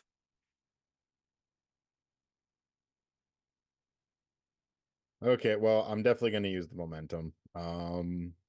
Sorry, guys, but I need it. That's fine. Yep, have at This is it. kind of do or die time, mean, so I think it's as excused. possible- As much as Archibald has sort of alienated himself from everybody else, no one wants him to crash into Alpha Centauri. No. Yeah, like this is do or die time, literally. You get to know what it was like to be me at the end of last season. Exactly. yes. We want you to come But back after a break. Eloise still had the training. They Which got Yeah, I nothing. had prescience at least. I at least had prescience. I don't. I'm just pressing a lever. Let's do this.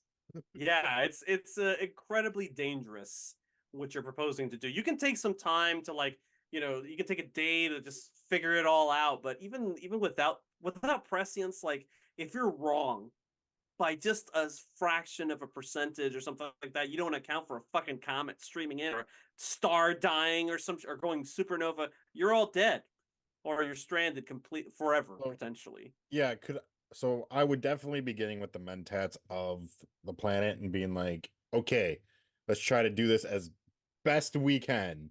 Basically, Yeah, this is what we know. this is what we know. Make sure everything is right. In doing that, can I get another die? Ultra I'll allow it. preparedness. Yeah, so you'll start mean, with 3 dice. You could Schooling mentat also minds. Yeah. do what Eloise did and just like snort their entire stash of melange. Oh yeah. You want to become addicted to melange? Check. No. Okay. Half You of want to us are survive? already. You want to Listen. survive? Do drugs about it. Yeah, listen, you were willing to take nanites into yourself. Just get that space That cocaine. was- Let's Oh, go. God. The nanite Space thing cocaine. was Space against cocaine. my will. Thank you So very much. Nadim isn't here. I think you're the only person who's not addicted to melange. Literally, I know. Yeah. All I right, think so Eloise is more than addicted. Let's be real. She is dependent. Well, Lysander's going to be coming back for a little bit. Not addicted. He's got his own problems. okay, I'm going to use. This is a. What do you think? A power roll? That's up to you. Uh, What do you gain? What are you doing by going to night 3? Is this about you? Or is this about the people of Two Pile? Here's You the can thing. delude me, but can you delude yourself? I think it's a little bit about me. It's either justice or power. Justice because I have 8 in it, but the statement doesn't really work for it. I will get revenge on those who wronged me. Well, You could still technically- use it, but if you use it for the wrong reasons, you'd have to cross that statement out for good and put something else in its place. Exactly. Hell, if you do it, I'll give you a determination point for it. Okay, there you go. So Oh, so easy. You were telling the devil. Very good. Okay. Splendid. This guy. Devil's right. bargains, baby. I got. It's actually I'm baked using into the rules. It's not me. both of those momentum, and then okay, I do have So bold. you would just need the 1 momentum to get an additional die of Okay. special distant. So you'll be rolling 4 dice, and then you could use your determination point to flip any one of the dice of the 4 dice into a 1, which would give you an automatic 2 successes. Okay. So Okay, I'm roll the also- bones. Let's see it. Well, I got one other thing. Complications at all. I got bold, talent, Oh. and I will when you select this talent, choose a single skill, which I can choose. Understand. And you can buy additional D20s by generating threat for the game master. I am totally gonna do that. How much? 2. Ooh, you give me 2. Very nice. Okay. Sorry, guys. Go ahead and roll, sir. So I Roll your get 2 full more dice, allotment. correct? The maximum you could roll is 5. Okay. Well, actually, no. I'm not gonna give you 2. Then I'll get 1 because I'm at 4 right now. Okay, fair enough. So you'll just give me 1, you'll get 1. Thank you. Yeah. Sure. All right. Go for it. Roll those 5 dice. Godspeed. Oh, 2, 1, 2, 3, 4, 5. and Right on the dot. 5. Oh. With 1 small complication. Really? Use This that is the most determination point. dangerous thing. You're yeah. Did you want to use a determination point to cover up that 16? Yeah, then you get some momentum too. Yeah, do it, man. Okay. Save yourself. 7. Okay, yeah, sure. We'll do So you actually come back out with 2 momentum. You punch in the coordinates, and you just like grit your teeth. You punch the FTL drive, and everything starts like all the stars around you just kind of like black out and like stretch out into space, and you go thrusting into the unknown. And you come out the other side, and what you see is just end to end, as far as the eye can see, a field of asteroids and a planet that appears to be on fire, Odinai 3. And that's where we'll stop for our mid-show break. We shall return here within 10 minutes' time as the adventure continues with Archibald. Stick around. Oh, Lord. Okay.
and we have returned to Archibald and his adventures into deep space. You arrive in the Odinite sector to cheers from the rest of the crews all throughout the intercoms. They're relieved. You can see it on their faces that this jump, this leap of faith, they took in earnest, paid off. They're all alive and they're here. The maps align with everything that you and the Mentats had projected to be the correct course to take. However, that was the first challenge. The second challenge would be navigating through this asteroid field and getting to where you need to go. And then, of course, there's the question of where are you going? Are you going to pursue the interests of the New Jihad and pursue Allfather's adherents? Or are you going to pursue your own ends and go to Odinai 3, perhaps? You're in the neighborhood. You can always stop by. How would you like to proceed?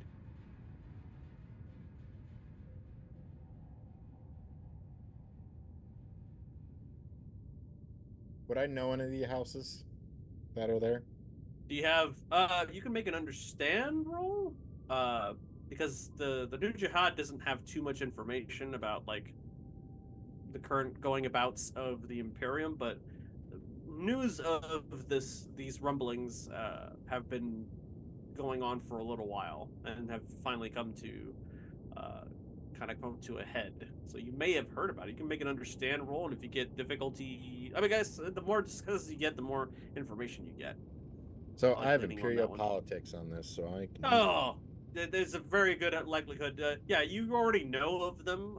Just go ahead and make a roll and see how much extra you get out of those individual houses. 3.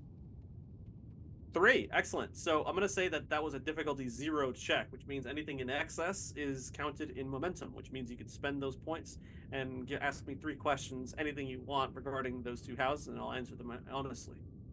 Okay. I'll spend 1 momentum. Why not? That means you keep 2, which means you are at almost full capacity right now. You're at 5 momentum. So if you're going to go into a fight, now would probably be the best time to do it. Go ahead and ask a question. So, just 1 question, right? Yeah. Okay. Not gonna be about Yeva. So they're hiding behind the asteroid fields, right? Allfather's adherents use the asteroid fields to hide their activities here, as essentially pirates. Yes. Okay. What would I have to do to convince them to help me with this endeavor? Allfather's adherents? You mean the people that you ran away from and you snuck out underneath from? No, the other ones, the houses. The houses. Well, they're kind of embroiled in their own problems at the moment, so you would have to give them significant incentives, like, hey, I'll back you if you give me your dividends or what have you. You know that their conflict is about mining rights essentially. So if you fall on favor on one side of this conflict, and you pitch them like, hey, yeah, I'll commit my troops to your cause if you cut me in on the cutting room floor. You could negotiate that if you score well enough against the person you're negotiating with. Okay. I'll put that in the bank. I actually think I want to be able to capture one of these machines. One of these little I'm going to assume they're basically like drones, correct? By machines, you're actually meaning the cyborgs that you met on the Hayliner and were proliferating the No, the Alpha. ones in the comments that are hiding. Yeah, that's what I mean. You mean the Allfather's like pirate group out here in Odinai? Correct. I would like to capture. You can try capture, but you'd have to track one of their ships first, which means going into the asteroid field and like doing the nitty gritty work of searching for them. Is that something that you want to do? Oh, this is gonna be a risky plan. Okay, so I have There's an also, idea. Yeah. I'm pulling a Game of Thrones here. Yeah, I'm gonna famous last words. You're gonna die before your work is finished? I know. Right? Flying by the seat of my pants. Yeah, I'm going to try, and I'm going to do it as stealthily as I possibly can. Stealthy? Yes. And I'm going to be using a lot of momentum for this. Just saying. Okay. Well, if you're going after Allfather's adherents, then it would probably be Now, I'm not looking to full out assault them right now. I am looking to just capture one. Do you run this through well, actually, she would be on board for capturing them, so you don't have to get any clearance from the captain that you're with here. Blank on her name, Germaine, Captain Germaine, Inessa. She'd back this play. Seems prudent, you know. This would be a challenging discipline difficulty 2 to try to locate one of their ships within the field. And I'm actually going to spend some threat on your ass here because, Screw you, man. yeah, that seems a tad bit mild. I'm going to go ahead and increase that by 1. I think it costs 1. No, it costs 2, I think, to do that. Spending difficulty 2. Yeah, I'm going to spend 2 and increase that by 1. So consider it a difficulty 3 to detect them in this field. What skill is this? Discipline. Discipline? Okay. And observe definitely fits here? Yes. Absolutely.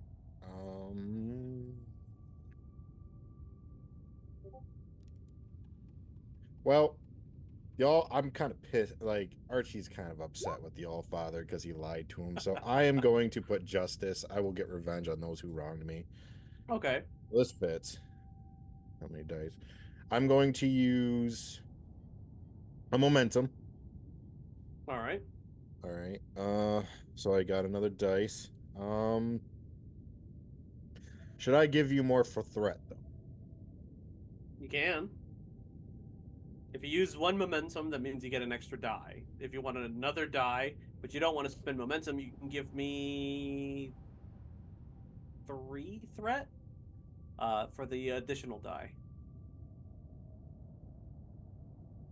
By generating threat. Oh, sorry, another. You could give me another 2 threat for an additional die. Sorry.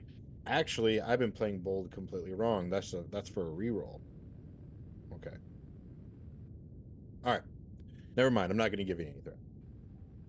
But I am going to. Okay. I'm using my focus.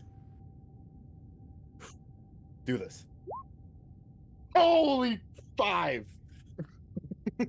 Hey, you succeeded. You're on fire, man. So yeah, you. Which is why I'm going to spend a malevolence and make you re-roll that. Oh, I hate you. Oh. Okay. Thank you so much. I hope I get it again. I'm sure you'll do well. I hope so. I really do. Please, God. 3. Success is what you needed. But I will re-roll that 18. I don't want no complications. No complications. Okay, normally that only happens on a 19 or 20, depending on the danger of the situation. This isn't particularly dangerous for you. You have plenty of people with you to assist and stuff, so nothing too difficult there. You're able to you shut off the lights on your ship, and you just kind of drift, and you kind of like slow the engines to just sort of impulse speed, so you can just kind of use the jets to kind of push you in a particular direction to avoid colliding into an asteroid, but it's not enough to give away your position within the field. And sure enough, you start getting some bleeps start appearing on the sensors, and Captain Germain is like, "We have them. Here they are." And you see there's 2 ships that are kind of docked in the midst of all of this, and they seem to be wearing spacesuits, and they're loading cargo as fast as humanly possible, getting it onto their ship. And of course, they're cyborg, so they're having next to no problem doing this, especially quickly. Okay. They load the cargo and they start jettisoning off to parts unknown within the field. Now tracking. Now you found them. Now is the challenge of actually tracking them back to their base of operations. For this, I will need you to give me an understand roll, difficulty 2.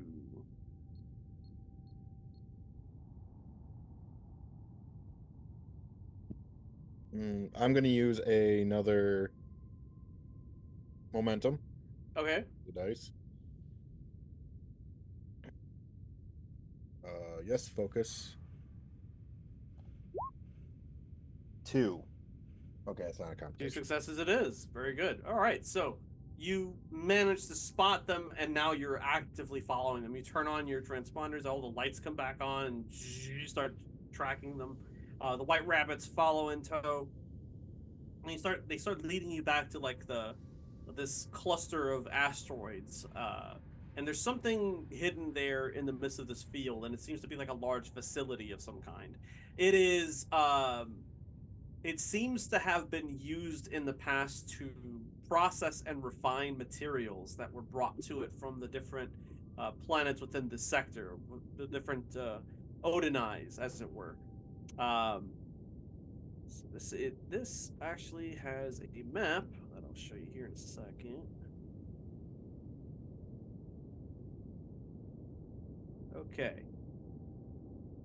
So, take note of the scale that we're using up here in the upper left-hand corner of the screen. This is your scale as far as like the where the strength of the different aircraft or spacecraft in this case are concerned. You have battle cruisers that are kind of like the top of the food chain, and then at the very bottom you have a shuttle. What you have as part of your team here are you have 2 frigates and 3 recon ships, and then the fourth, I guess you can call them like a troop transport, is your White Rabbits ship down here. I don't think I gave you permission to be able to move those pieces. Each one of these rings is a different zone, with the final zones being the ones that you see here. Communications, command center, landing bay, ore processing, and reactor core and engineering.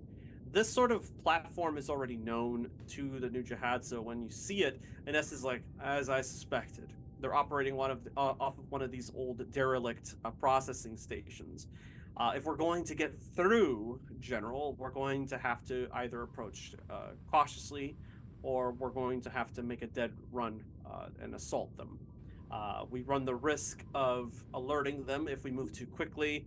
However, if we move too slowly, we may give them time to organize their forces and take us by surprise instead. The one thing that you know for a fact, given everything that all the thought that you've put into this operation, you have more numbers than they do. They have stronger ships from everything that all the intelligence that they were able to give you. So if they hit you, it's gonna hurt. But if you can manage to land your personnel onto the processing station, their goose is effectively cooked. The main objective, of course, would be to take control of the command center if you're going to assault them. How would you like to proceed? I'm actually thinking about a full assault because I could always keep one Okay. alive. I can always keep one alive. Very good. All right. Because if that's true and there's more of me than them, we got strength in numbers. Correct. So it may be beneficial just to land base them now, keep one alive, put them in a chest or somewhere they cannot damage shit, deactivate it, whatever. And then we'll show it to the houses. Now, in order to find these ships within the asteroid field, you would have to make a check to see if you could spot them on the sensors. Because of the field here, they benefit from basically acting hidden in plain sight. So, and then of course there's the issue of firing into an asteroid field and getting fired at from within an asteroid field would make things more difficult for you. So depending on how you want to approach this, you're gonna face some challenges going in. Keep in mind also that there are turrets all over this thing.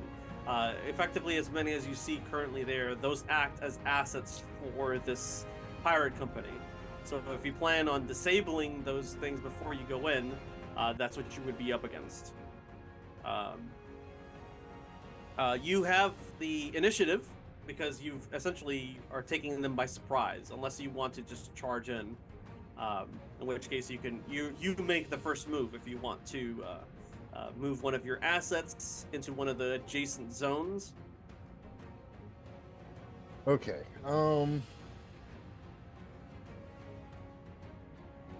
So what is the radius for these guns? They can fire as long as you can see the target, you can fire at them. But if you're firing through a zone, that typically yields a increase in difficulty to whatever it is that you have to hit. So, for instance, if you just needed to hit a 2, it would be a 3 if you shoot through a field like that. And the more zones you go through, the more difficulty, the higher the difficulty is going to be ultimately to get an accurate shot. That makes sense? Yeah. So the zones right here, like it would be a difficulty of 2, then 3 for the second ring, and then like 4 Correct. for the last. Okay. Nessa is like, I suggest that we put our sensors to work first before we go in. We want to get the lay, the land of the lay of the land, as they say. That would require using the sensors and engaging in a understand difficulty 1 test. Yep, that's fine. And I can't use Imperial Politics on this one. No, you cannot. Alright, we're still going to use Justice. I don't think we're going to need that. Do not fuck this up. So, 1 success, I'm re-rolling that. I don't The complication? re-rolling that. Okay. Is this a talent that you're using to reroll? Yep, bold. I'm giving you a threat. Oh, thank you. You're welcome. 5, so that might be 2. Yes, it is. So that's 3. Which means, let's see. Which means you blew it out of the water by 2, which gives you 2 more momentum. So you're almost at full again at 5 momentum. Okay. Okay. It's your show, Archibald. You've identified, let's see. What did that last check give me? What's that? What did that last check give me with the sensors? Sensors. You know the layout of some of these ships. If you're willing to spend a point of momentum, for every point of momentum that you spend, you'll reveal an additional ship that's in the area. Got you. Did you want to spend any of that momentum or no? Yeah, we'll spend 1. Sure, why not? Okay. So I will take the one that you just earned and douse it. So now you could reveal 2 enemies, which are here. I'm not seeing it. Oh, I got you. And here. These are troop transports, so they're a little bit stronger than your recon ships, but they are within striking distance. If you move one of your assets, the frigates, for example, or the recon ships, you can spend 2 momentum to keep the initiative and then act again, essentially. Okay. So the reactor core here, is that would my people know that is the reactor core? Yeah, these processing plants are known about in this sector, mainly because the New Jihad has spies within the Allfather's adherents, and they were able to get this much information about their operations here. So they're well aware of like what these that and the fact that some of the old houses that used to mine this sector are on 2 pile as well. So they have foreknowledge of all of this stuff. Okay. So what I'm gonna do, I'm gonna kind of do like a little bit of a pincer attack. Okay. So I'm gonna put recon can do combat, right? Yeah, they can fight. So I'm gonna do 1 Yeah, so I'm gonna put one guy right here, one guy right there. Well, this is That- this is the zone that you arrive in. So you moving one into one zone would be like moving here. Moving two zones would be like moving here, for example. So Got you you. can move one asset there, And and that's then- fine. Got you. Mhm. And then could I actually loop around to hit here? Or would I need to do it? That would be going 1-2 zones. Let me see where you put that character. Yeah, that would be moving 2 zones. So you would have to. You could, if you spend 2 momentum to keep the initiative, and then proceed to make a move difficulty 2 roll. If you're able to do that, then yeah, you can move them and move them that far. I'll allow it. Okay. You want to do that? It'll leave you with 2 momentum. Yeah, it would leave me with 2 momentum. So in terms of weaponry on these frigates, do they have missiles or? Sure. Yeah, they have all the usual sort of accoutrements. They have like a las gun emplacement, and like they have like little pocket rockets and stuff like that. Sure. Okay. Yeah, I will do that. And Pocket rockets. so if I did this, I wouldn't get the. Would I be able to move my other ships? Yeah. So when you keep the initiative, you can elect another asset to go on your turn. So you Got it. can move one, spend 2 momentum, move another asset. Now, when you move another asset, you can say, I want to move cautiously, I believe it's called. It's bold or cautious. And if you move cautiously, then you can make a difficulty 2 move check. And what that allows you to do is to move it again. So you can go 2 instead of 1 space. Does that make sense? Yeah. Go for it. Okay. If you fail, you're basically just move once and that's it. Got you. Duty. Just And the only this. reason that's relevant is because this is an asteroid field, a pretty thick Understand. one at that. How many dice would I need? Do I get with this? Because I'm using all my,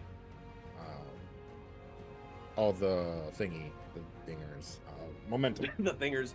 Momentum. Okay, so you use 2 momentum. That leaves you with 2 left. Yep. Did you want to use 1 to gain a 3rd die? Or did you want to pay me with threat to get a 3rd die? No, I'll use that one momentum. Use one momentum? Okay, go ahead and roll your 3 dice.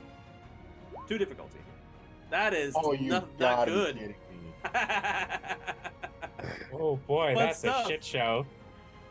So here's what I happens. I have one reroll. I'll give you some threat for a reroll. Okay. Bribe me, will you? Okay. Oh Jesus. It gets worse. All right. Yep. So as you're navigating through the field, one of your ships, whichever one you chose to move, gets hit with or scrapes into one of the asteroids as they're trying to sneak by. I'll say that it doesn't actually do damage, but it does alert them to your presence. So your ship didn't make it there, but it did make it here, and then went bang, and all of a sudden these guys start becoming aware. Good news, you know where the other ships are now because they're all alerted to your presence and they're moving in your direction. Okay. All right. Here Sounds comes the cruiser. Oh Jesus. Okay. Sounds freaking good. Hold on, I'm not done yet. So now that you've expended your turn, now it's their turn. This one will move here. What and then about I'm my gonna other, spend. What's that? like my other frigate? Could I move that, or did I just use No. That's the thing about warfare is that you have to choose which pieces you're going to move on your turn, and then you have to think about like, are you going to take threat to move somebody else again? Are you going to move cautiously or boldly? If you move boldly instead of cautiously, if you succeeded, you'd be able to move one of my assets in a direction you want to instead of me. So that's the chess game, the little subtle chess game that they're pushing on here. Got I'm it. gonna spend 2 threat and move another asset against you. Let's see. So the 2 threat that you gave me, I'm gonna revisit it back to you. Pay it forward, as it will. This one here.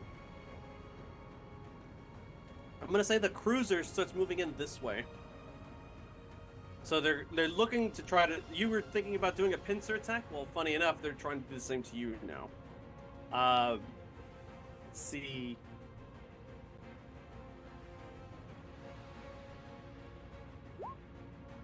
Not successful. Okay, so they stop right there. They don't keep going. It's your turn. Okay. They're moving on us. You hear Edessa yell over the comm. Go ahead. 100%.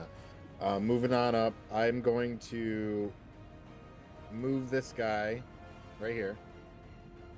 I can do that, correct? Okay. And Yeah, you then- can do that. If you wanted to keep the initiative, you'd have to spend 2 momentum, which you don't have, or you can pay me through threat and have them Okay. like fire if you want So to. I can only move one at a time, correct? Correct. Oh, I didn't know that. Okay. I was thinking I could move all of them on my turn. No, Oh. you could instead of just moving somebody there, since you're down to 1 momentum, you can move cautious. You can try moving cautiously again with that asset, and what that will, if you're successful, you can move another asset or have another asset take an action. Okay.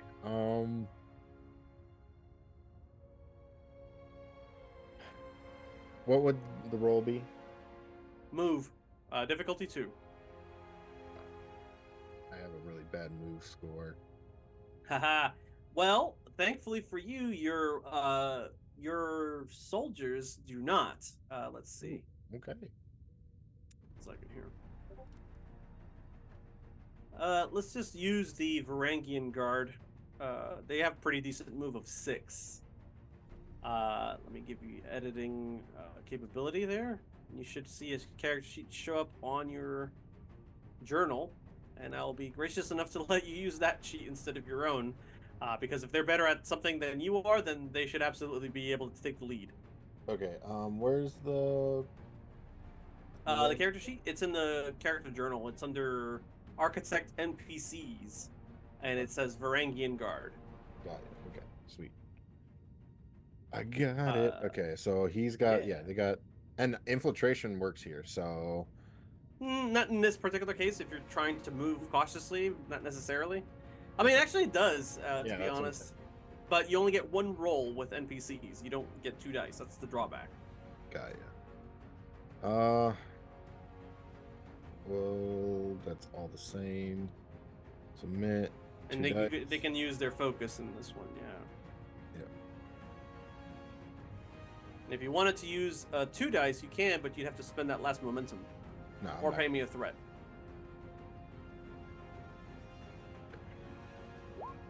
Oh, you gotta be kidding me! Oh, Oh, no. okay. All out attack. My luck has definitely turned. Oh shit. Okay, I guess I'll save that malevolence for later. Okay, so you try to move and do something else, but you only just managed to get the recon ship to meet the troop transport head on as it's heading towards you, guns blazing. And now it is my turn, or rather the pirates' turn. They're going to try to move boldly. And they succeed. So, what that means is I will move this guy here, and I'm going to move one of your ships in a different direction. I'm going to move your recon ship back this way. Okay. Well, actually, I'm going to have them move here. We'll see why in a minute. And that's all I can do on my turn. It's your turn. Okay, so that's in the proximity of the gun. I know what you're doing there. So that way you can get a. Correct. Yeah. So what you I'm gonna do about it? Yeah, I know, right? So, what are the range of my guns? Like I said, as long as you can see them, you can shoot them. But every zone that your attack has to travel through, it'll increase the difficulty to hit them. Got you. Okay. So 2. So if my frigate right here did it, it would be 2, and then so 3. So 5, if I'm not mistaken. So right off the bat, if your frigate is attacking the troop transport, that's 1 difficulty, 2 difficulty, 3 difficulties away. So Got it. whatever, let's say you have to hit a 2, it's actually a 5. Got it. Okay. Yep. So what I'm gonna do is I'm actually going to use. I'm going to move this guy right here, over to here. And then if I If can, they're within, hold on. If they're in the same zone, that doesn't count as an action. So just keep that in mind. Okay, gotcha. So I am actually going to use this guy, and I'm going to kind of pincer attack him. Cool. Okay. Go ahead and proceed with your attack with your Varangian guard. Okay. With my Varangian Did guard. you want to spend a momentum or buy me a threat or an additional die? Right. I would say nah. No, not right now. Not for right now. Okay. Go ahead and fire away. Where'd I put the Varangian guard? Oh shit! Architect NPCs. Apparently, it went away from me. We're gonna bring that back up. Okay. So now, what would the attack be for Battle. battle? Which is 7 blades and rifles. That definitely. Mhm.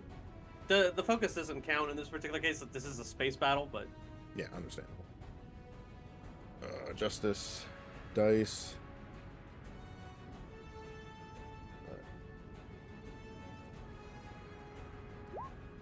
Oh, 3. hey, that's good. Okay. That is probably more than what you needed. So yeah, I'll give you a momentum, and that ship is kablooies. That ship Kablooey. is gone. You knock it out of the sky. Both of your ships like corkscrew and just like las guns shoot out, cut the ship into pieces, explodes in a shower of shrapnel.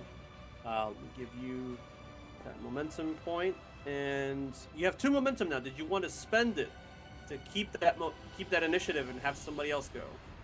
100%, yes. Okay. Go ahead and take your second action. All right. I'm actually going to hit this guy right here. Bring him up. Very good. Okay. All right. They will now begin to retaliate. This, let's see. This cruiser will move boldly here, or attempt to move boldly at least, and they succeed, which means your turret gets moved up here. Oh, sorry, wrong one. This recon ship gets moved over here to avoid the explosion, and now the turret will fire. For which I will spend 2 threat.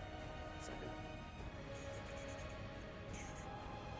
Let me dig into my reserves over here, Archibald. Okay. They will proceed to fire. Their commander will roll for them, of course. And they hit. So this ship right here, it goes bye-bye too. As the turret on this side of the reactor core just fires to blow it to smithereens. Actually, you deserve to make a roll to see if it's able to defend itself. So this is a battle versus battle roll. I got 3 successes. Go ahead and make a battle roll. See, or battle or move, whichever you feel is more appropriate for that particular ship. Would this be Archibald or? This would be your Varangian guard because they do it better apparently. If you're gonna use Well, if they had, if this is battle, Archibald has better. Okay, well, roll Archibald then. Yeah. You're Okay. telling them like, get out of the way. You're in the line of fire. Yep. Get outside the turret range. And I can use strategy for this. Yeah. Okay. Initiate move. Delta 32. Yeah. Watch your distance. Watch your distance. Oh 2 no! successes. 2 successes. You need a 3. Could I? Wait, you used strategy. What's your Oh, you didn't your include focus the wasn't listed? Oh, remote. So that would have been Yeah, 3 no, you got successes. 3. You Probably. got 3 successes right on Yeah. the money. So actually, the turret misses completely, Oh, I must and the have- recon ship is like manages to take evasive maneuvers on your command to not get blown out of the sky. Let's see. Okay, it's your turn now, Archibald. It's your show. Okay. We gotta do something about this turret right here. But Go for it. You got a frigate. I do have a frigate. So the frigate, I'd actually like. Oh crap. TikTok. Yep. In terms of the frigate, what I'm gonna do is I am gonna move up. Okay, so can I attack and move at the same turn? You can if you move cautiously. Got And keep the initiative, or yeah, you can move and then keep the initiative and fire. it. Got it. You can do that. So what I'm gonna do is I'm gonna move here. Currently, you have no momentum. I should just note, if Yeah. you want to keep the initiative, you have to pay me threat. Got you. Unless you want to roll and take a chance to move cautiously and No, I'm not- actually it's- generate momentum that way, if you feel confident. What I'm gonna do is I'm actually going to hit this guy right here with my recon, and I'm gonna use my frigate from here to hit that guy right here. Use your frigate to attack the troop transport. Go for it. Difficulty goes up by 2. So I'll roll for the commander's. No, the recon yes. ship. I'm sorry, use the recon ship. Oh, recon. Sorry. Okay, yeah. Go ahead and fire. Okay. You need two successes. So battle. I'm gonna go justice. This is definitely 3 successes. 3. You get a point of momentum, and that ship is blown out of the sky.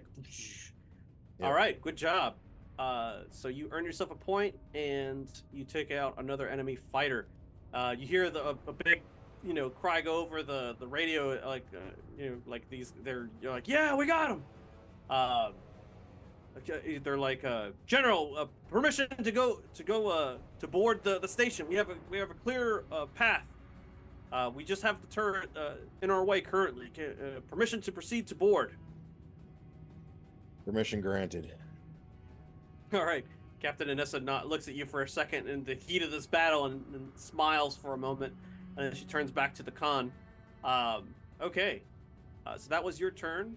Were you going to keep the initiative? Or no, wait, you fired and you wanted to move again, right?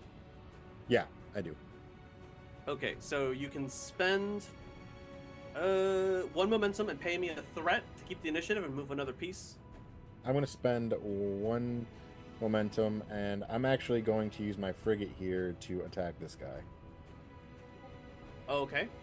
Well, you can, if you want to use the momentum to get a third, to get an additional die, I should say, you would have to pay me 2 threat to keep the initiative. Oh, okay. Yep. Yeah, we'll do it. Sure. All right. Sounds good. All right, there goes that momentum. Go ahead and fire. Okie doke. Battle. Justice.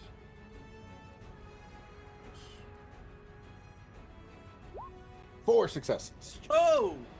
Okay. So, you're firing who with what now? I'm using this frigate to get rid of that guy. Ooh, the cruiser. Oh, that's ballsy. Okay. That's 1 zone away. So that's just one difficulty higher. Let's see what he gets. He probably I believe it's 3, but I got 4. Yeah, you made it by 1. Yeah. So you actually get 1 momentum and you defeat the cruiser. All right. So you take it to the enemy and you immediately focus on the heaviest battle cruiser on the field here. And you focus all of your guns on it, and like you just blow it and the nearby asteroids to smithereens. We have a clear path. We need to go now. They're going to start to make their move now very quickly. This transport's going to move this transport sees that everything is going to hell, and it will make the equivalent of a morale check for the commander. He succeeds. Oh, With a jeez. She sure plum. does. Good lord. Actually, that earns me some threat in the way of momentum, so he will use that to keep the initiative. He's going to move here, and this turret will fire upon the recon ship. And because they're pinned, they may face a difficult time not getting shot. Go ahead and give me a battle roll. Difficulty 3.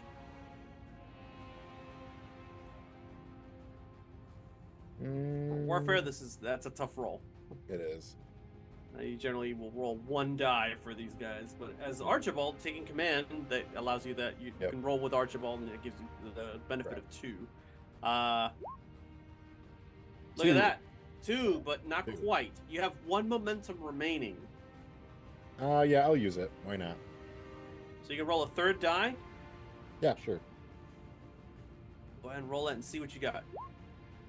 No, 14. That gave you the 1 success you needed. Oh, it so did? that transport, that recon ship, just moves out of the way and does like a loop-de-loop and gets behind the troop transport that's gunning for it. And now they're kind of like engaged in this this cat and mouse game. That was my go to basically move and attack. So it's back to you. Okay, so you said this guy's behind him, right? Correct. Okay. So what I'm going to do is I'm actually going to move this guy up. And I'm going to have this guy go straight to the reactor core or processing, stuff like that. So this piece moved here. How are you keeping the initiative for the others? Or are you moving cautiously? Okay, never mind. I'll keep that there. And then I'm just going to... I'm going to kill this guy right here, the commander. Which one? Right here. I'm behind him, too. Okay. Yeah, if you're going to take your shot, go for it. Get rid of them all. Battle. You need 3 successes to take this guy out. The commander's like, get out of there, get out of there. Just And this is why the command center is so important, because that's where their commanding officer is located. 2 successes. Not quite. That's going to be a loss for you, I'm afraid. Really? Yeah. I mean, unless you had something else that I didn't anticipate. Some other talent. Let me see. In which case, it is going to be their turn. He's going to try to retaliate and shoot you back. Actually, okay, never mind. Go ahead. The turret will aim at this one now and fire.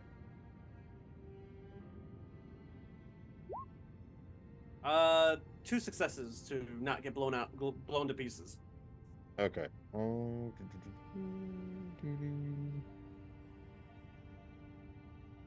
You can do it. I can do it. Yes. 2 successes. Right on the money. Okay, the turret narrowly misses you, blows up an asteroid instead, turns it to dust.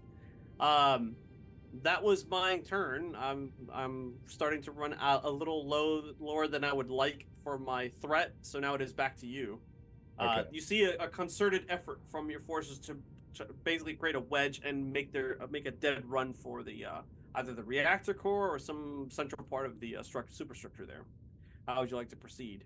So, yeah, I would like everyone to start making way towards the landing bay. So that way we can get to the command center to be able to shut some of these off. Just for safekeeping, what I'm going to do though is bring up my frigates. I can only bring up 1, but and then I think I'm going to give you some threat. How much? Just to keep the initiative. So 2. Yes. All and right. then I'm What's going your second to action? hit this guy right here with my frigate here. Okay, go ahead and roll, and I will roll for the commander. Battle. Oh wow! Oh With a big jeez. fat 20 right there. Sorry, Yeah, but a 4? it was catching up. I rolled a 4 and a 20, so I got 2 successes and a complication. And then I'm going to use a momentum point here. You don't have a momentum.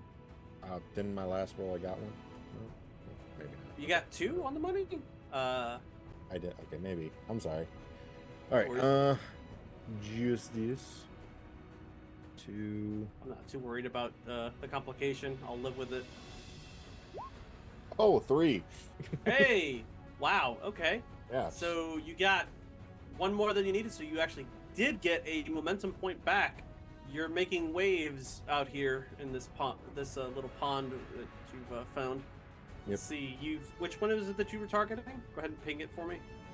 That guy. The turret. Oh, wow. Yeah, good call. Yep. With the frigate, you said?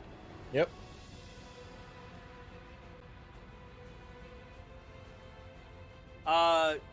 I'll say that you actually targeted it with a recon ship, because the recon ship would actually face 0 penalties Oh, okay. attacking that's that, fine. whereas this one will actually face penalties attacking. So Gotcha. yeah, Okay. your recon ship fired a barrage of missiles or what have you to the turret, blowing it sky high. It's completely disabled on that side. Now's your chance. You do have the momentum, so you can pay 1, give me a threat, and then you can keep the initiative, and I believe, and then you can move further. 100%. I'm going to. Okay. Ship is going in. All hands on deck. Okay, so you've made it this far into the circus act, so now you will need to. Let's see. We're entering this phase where you will need to land. Depending on where you want to land, it's going to be difficulty 4 or difficulty 2 to get to where you want to go. You said that you wanted to go to the landing platform, boarding. And yep, the landing bay, because the command center is right underneath it. Gotcha. That's a move difficulty 2. Go ahead and make it now. Okay. This is going to be Varangian Guard. It's do or die time. Move.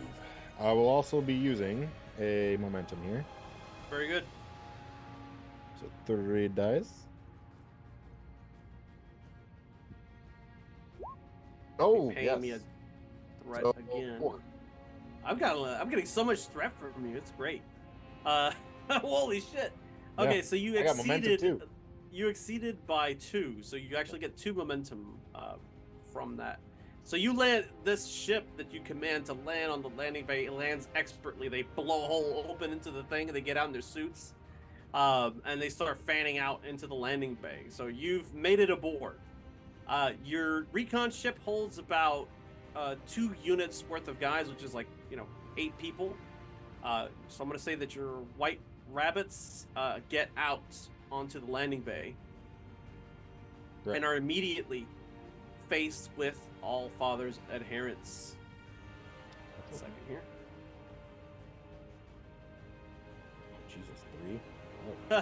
And it's just their turn. So as the ship is landing and they're disgorging, out come these cyborgs with magnetized boots on the metal floors of the landing bay, and they're just opening fire as soon as they come out. Okay, the commander's still in charge, so he's gonna roll for his people, and he got he got 3 successes. So one of these units might be going bye-bye. Give me a battle roll, difficulty 3.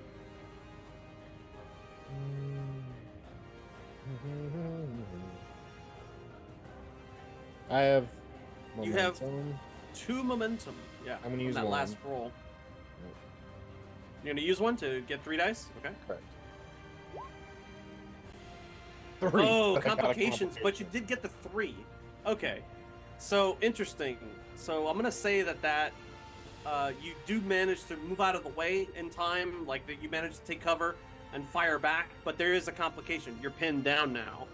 So what I'm gonna do is I'm gonna reveal another threat in that area, and that will be this guy right here in ore processing. They've got you pinned down from 2 different directions. And I've got plenty of threats, so I'll go ahead and I'll spend some of it, and I'll make a move with these guys here.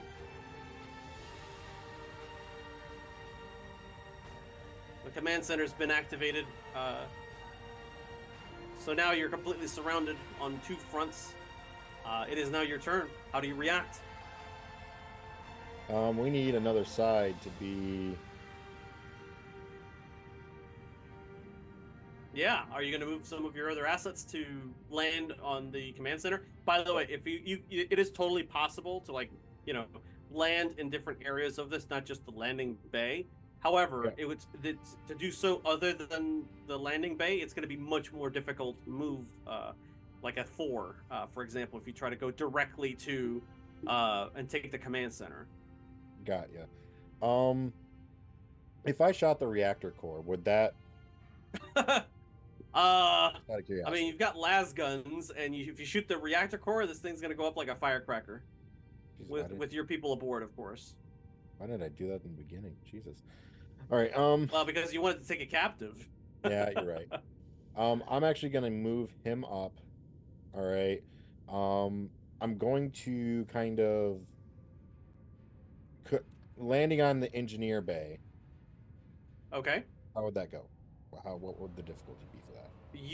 Okay, so if you move your frigate up and you want to move with somebody else and land elsewhere, it'll be a difficulty 2 to land in a different sector. You said, do you want to land on the reactor core? No, the engineering. Oh, okay. With which ship? The Recon? Oh, with the frigate. Well, you moved 1 zone, so if you wanted to keep the initiative, you would either have to make a move check, difficulty 2, or spend the momentum that you have left and then pay me a threat to act again. You know what? I'm feeling. I'm gonna do a move check. Okay. Are you feeling lucky? You are. Are you? Yeah. Are you gonna spend the last remaining threat to get an extra die? Yeah. Okay, go for it. Let's see the money shot. 3. That's 3. Okay, so you make it with a plum. You get that momentum back, and you move further. Now go ahead and give me that last move check that you need. Difficulty 2. Okay. Land successfully with no complications. Because remember, this is all happening like Saving Private Ryan style. Like they're shooting at you, and you're trying to come in for a landing and shit. I'm gonna use that thing. Which thing? The Momentum? Yeah. Okay. So you get to add an extra die. Go for it. You got 3 Great. successes, and you get it right back.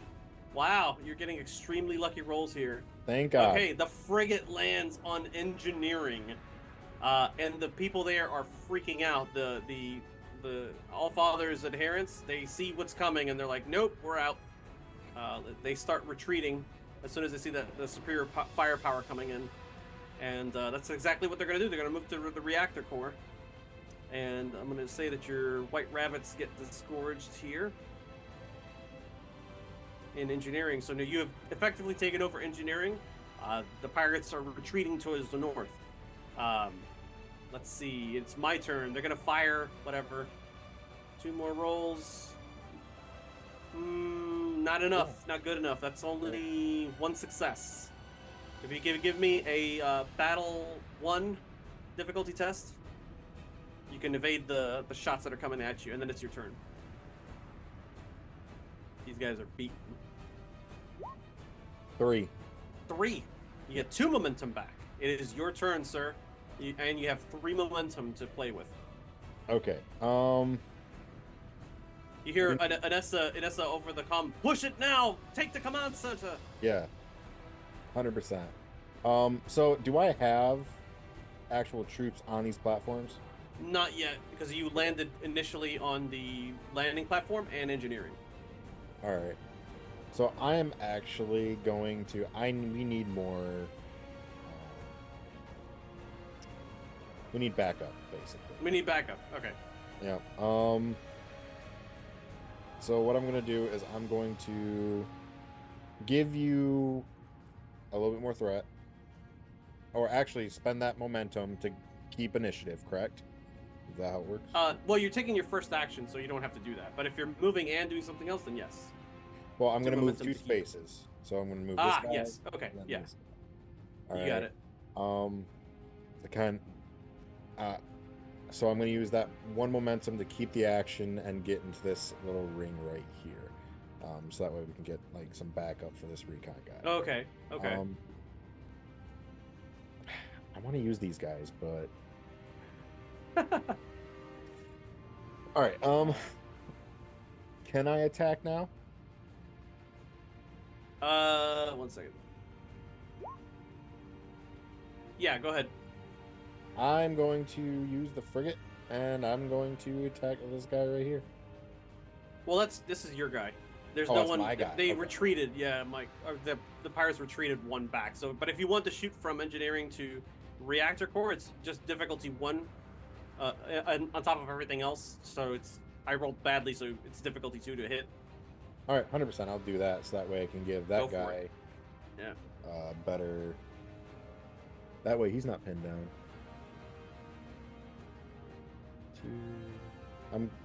And I got one more momentum, right? Yes. All right, You gonna spend it? Yep. And you're going through momentum like it's I'm also One getting it style. back. You are getting it back though. Oh, Look and at I just that got shit. it back more. Holy crap! Great roll. Okay, so that puts you at Jesus, screenshot that roll for posterity. You're That an gives you 4 honorary Benny momentum back. Gesserit for that roll. Yep. Jeez. Oh, So 6. straight 2s. Okay, so you blow them apart. You obliterate the guys hiding out in the reactor core with extreme precision. Like, there's no chance that you hit any of the working. You can take over this platform now, and it's intact. You don't have to worry about them. This thing going up in flames. Yeah. That was your initial roll. If you wanted to spend 2 of that momentum to keep going, you can. Yeah. Let's do it. I What's got your it. last I'm not- move here this round? All right. So are these guys on the platform? Not yet. Okay. I'm actually going to use this recon ship to. Oh, actually, I think they are. I think these Yeah, are the that- ones they dropped off over here or whatever. Yeah. Oh, and then these guys are my guys. Gotcha. Yeah. Okay. So actually, what I'm going to do is I'm going to take that and I'm going to move up. So This you guy. fire and then move again. Okay. Yep. At this point, they're all but beaten. So this is going to be effectively the. Yeah, that's also not enough. So you see the commander, like as you're pushing forward and you take control of the reactor core, the pirates on either side of you, like, they realize that they're in a pincer and they just drop their weapons. They surrender, which leads these guys to surrender, which leads the command center to be like, all right, it's over. And Odessa disembarks the ship and sidles up with rejoins the White Rabbits. The remaining ship is forced to land, so you have one of their ships. The turrets are standing down. You are now in control of this platform. The doors like swing up. Do you go to meet with the commander face to face, or do you have like somebody else go in your stead? Sure. Yeah, we'll do that. Okay. So, the doors open up, and Nessa's like, "What in the bloody hell?" And you see, they have like a comm eye. They patch you through the comm eye, so you're able to see what's going on remotely. And you look upon the commander of the station, and standing there looks like a facsimile of Allfather as he sort of turns around, like, "Congratulations, General Archibald, you succeeded." And now we'll switch back to Arrakis. What? Oh my god. What was that last thing You succeeded. that he saw? Oh, a facsimile of Allfather, saying, "Congratulations, you did it, Shinji." Something like that, to that effect. Oh boy. You go, Deku. All right. So, let's see. Let's move on with the Council of Naibs very quickly. You've arrived at the at Siege Tabir.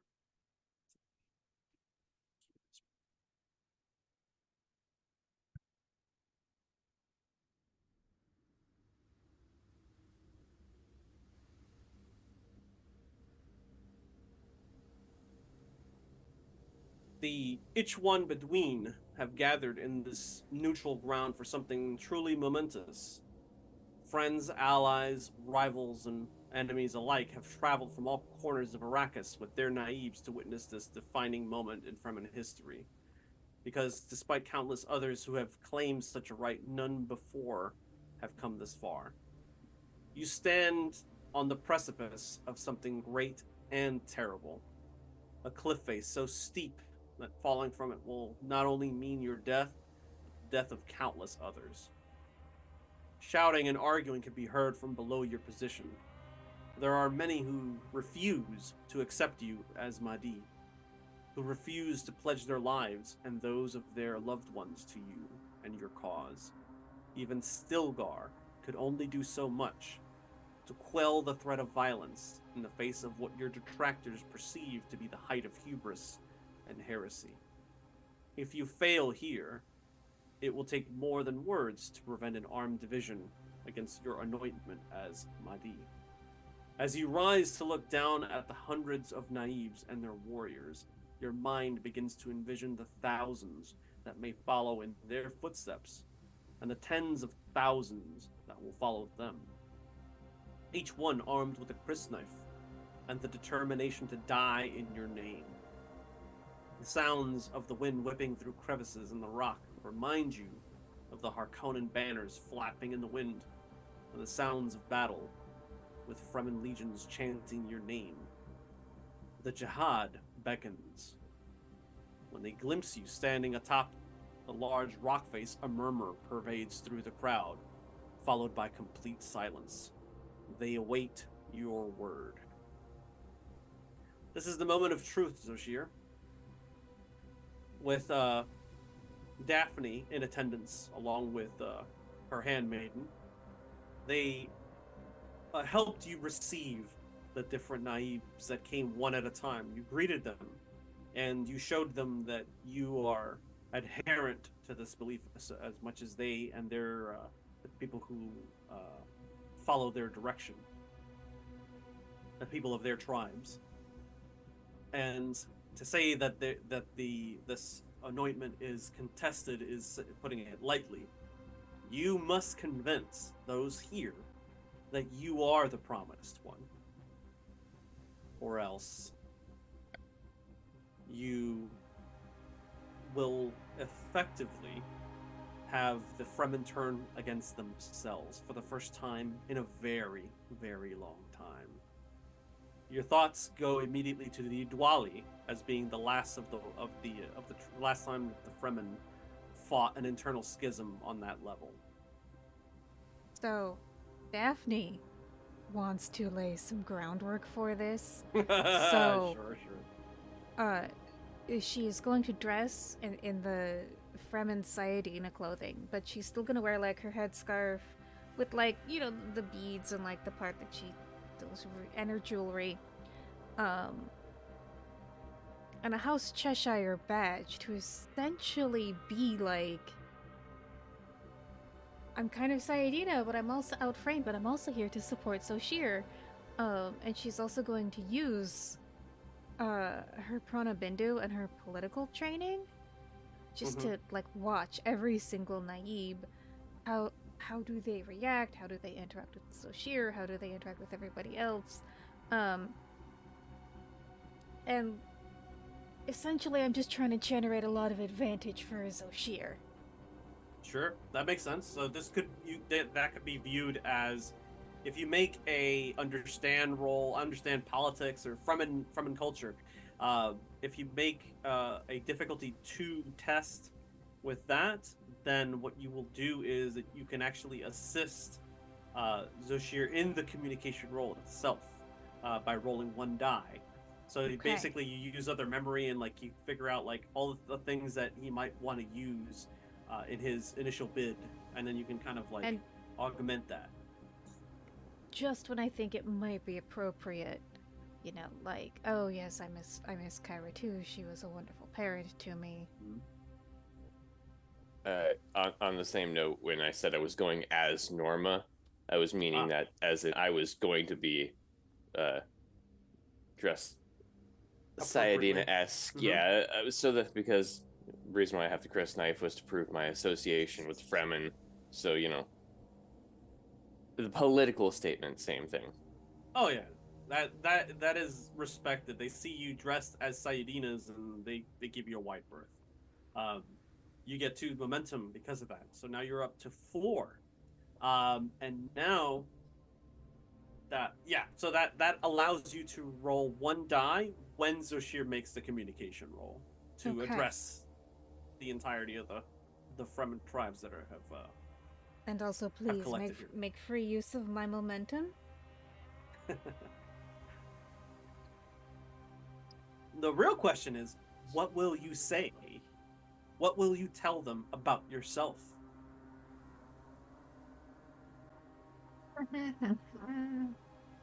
While you're standing up there, you feel that wind blowing, uh, the same one that you hear in the flutter of the banners, and you feel the presence of your parents with you in that moment. You feel that gentle hand on your shoulder. Oh. So she's definitely going to survey the crowd.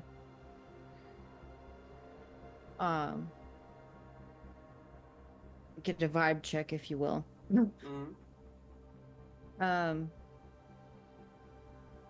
He'll stand confidently, but not arrogantly. He Mm-hmm. definitely doesn't want to give off anything Harkonnen about himself.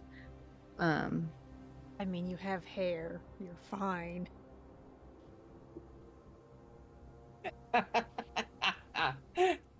Oh, brilliant. And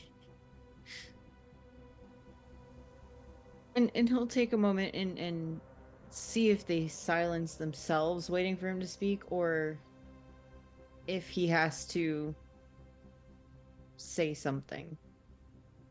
Oh, they silence themselves. They Oh want to God, hear what you that have tone. to say. Yeah. That tone. There are some here that are like, they it's a miracle that they haven't challenged you already.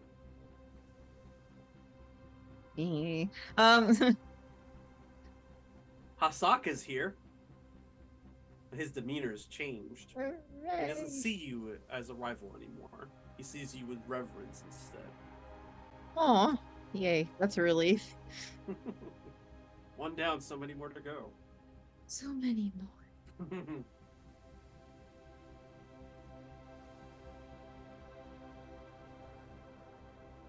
Feeling the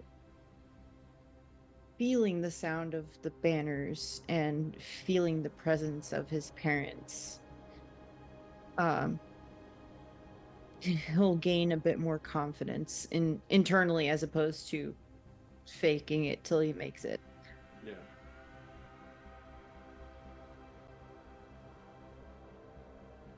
Fremen,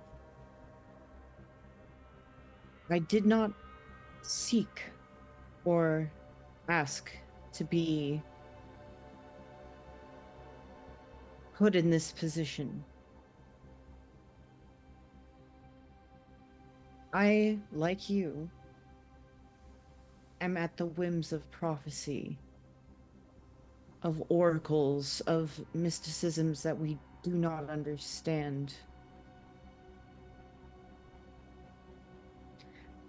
I come here before you today to talk about such prophecies.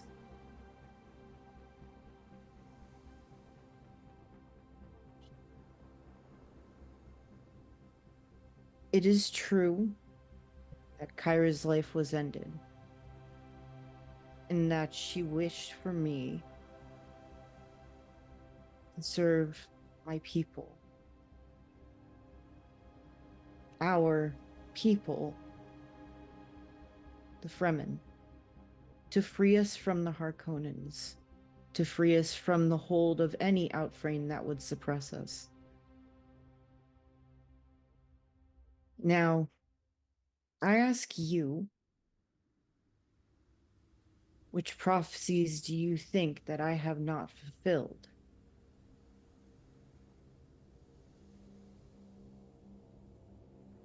and I will give you answers.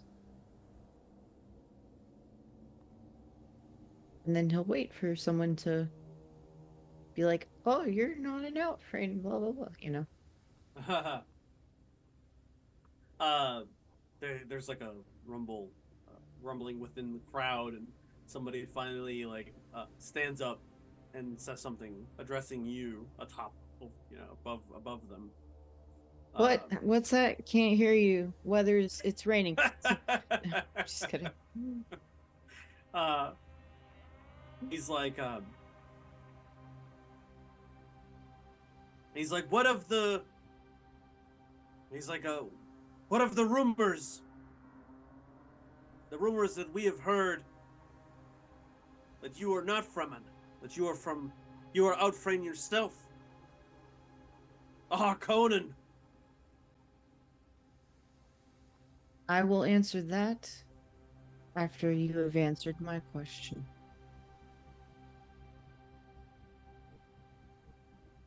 What did the prophecies say about that?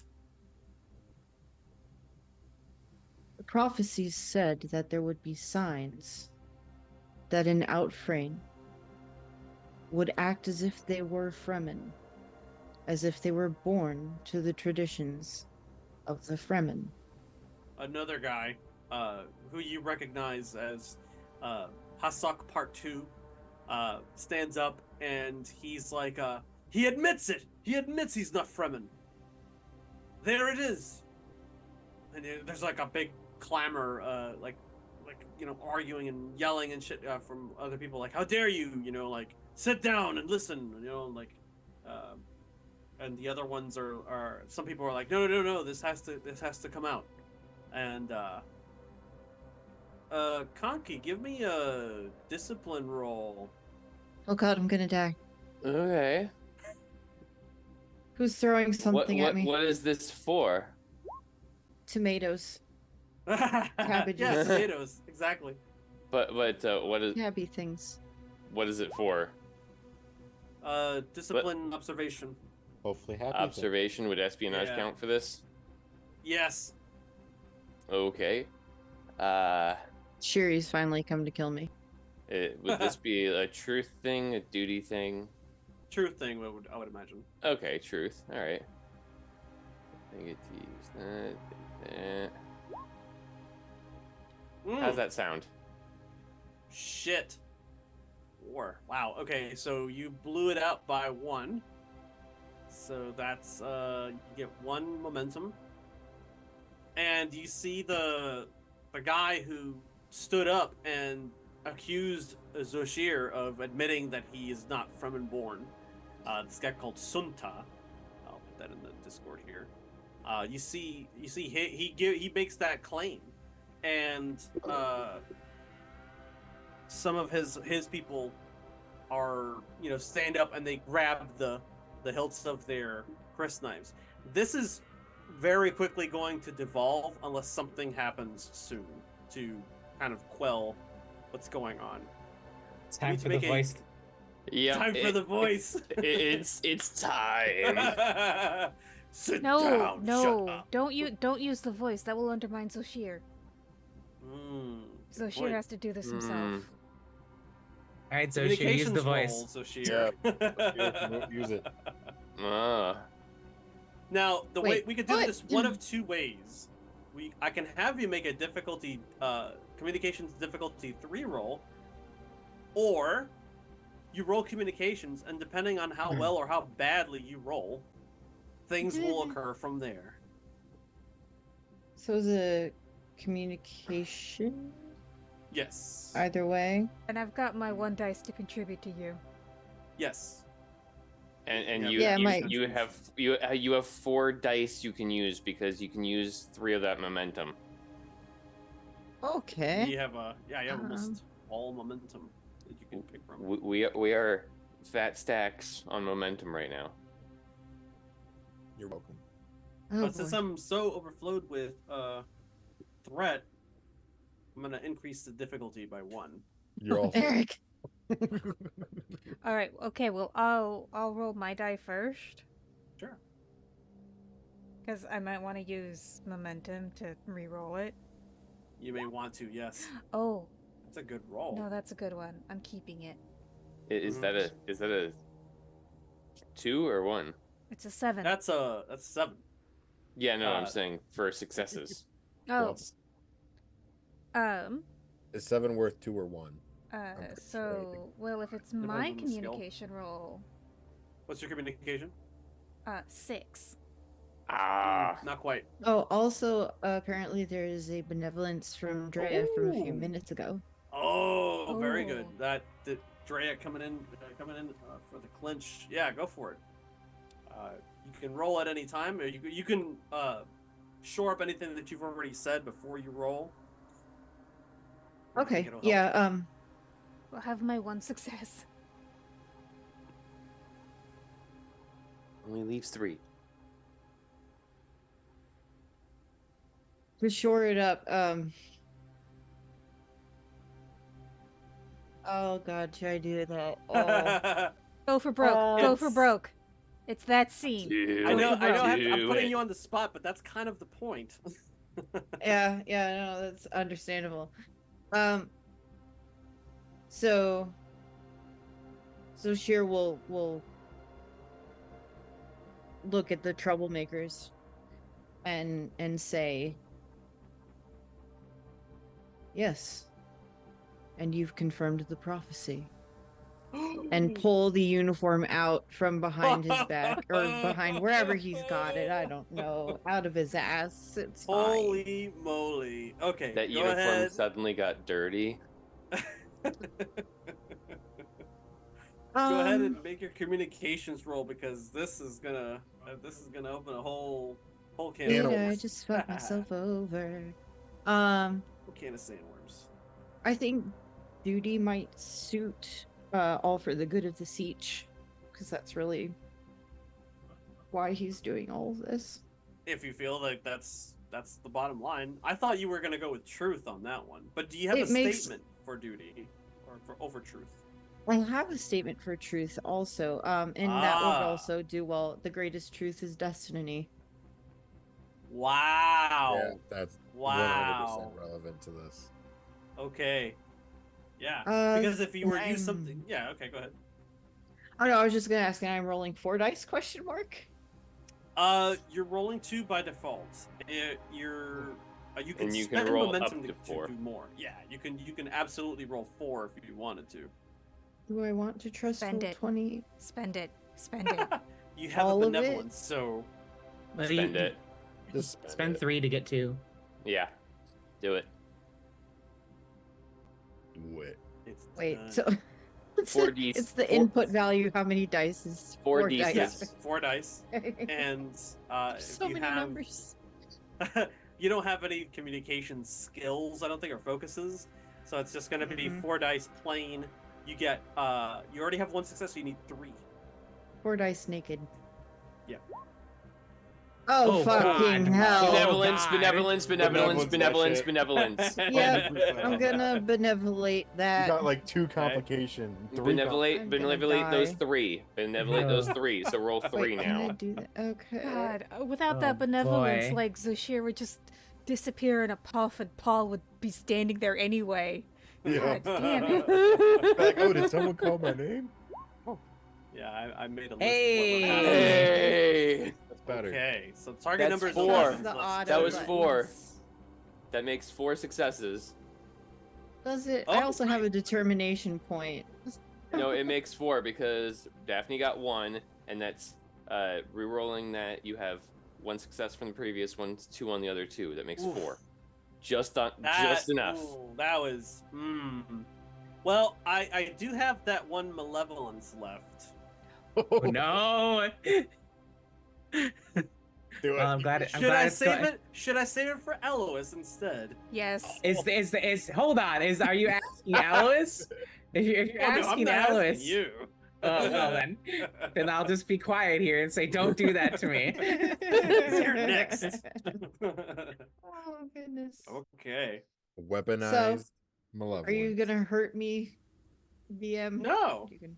I mean, I'm gonna hurt you, but not to the extent that that first roll would have hurt you. Jesus, that was Roll that terrible. first roll. Like, Would have Bad. kept all that the roll. Fighting would have times. broken out amongst all the tribes. Literally. Fighting would have broke out amongst myself. Honest. But not only have you managed to stop any further aggression towards you and your tribe today, but you've also swayed some of those hardliners that were considering the implications. You forced them to kind of consider the implications of Fremen fighting at a time when unity is more important than anything else. Some of them have just abandoned the chamber, clearly aligned against you as Mahdi, but they do so with very little support. You have the attention now of the entire chamber. You've come forward with the truth, and you've faced your destiny, it seems. And there is an overwhelming shouting that erupts from the confines of the chamber as some of the Sayyidinas present say, "It is the legend, the voice from the outer world," they say, and they point to you.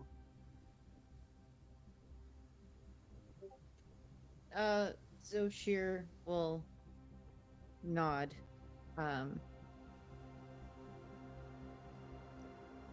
If you wish me to tell you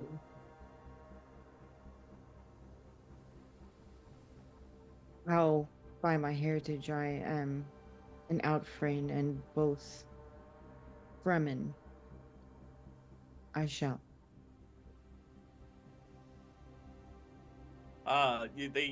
They're taken aback by the honesty and the how forthcoming you are about yourself and the essence of this prophecy and what it entails. And the Sayyidinas all gather together and they come up to you, basically with tributes like liter johns of water and so on and so forth. And there's a shout that rings through the chamber, and you see some of the other naibs that you haven't seen, people that you called friends before. They appear different to you now. Stilgar stares at you with this reverence that you've never seen before. And it is in that moment that you realize that a friend has become a worshiper. And you see them right before your eyes diminished. And with that diminishing, you feel the echo of the jihad behind it.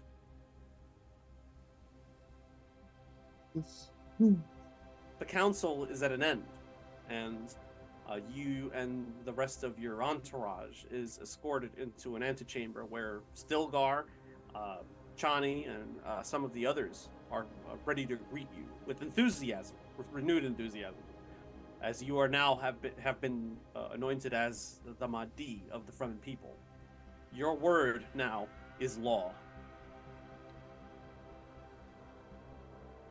Hasaka is there presently as well.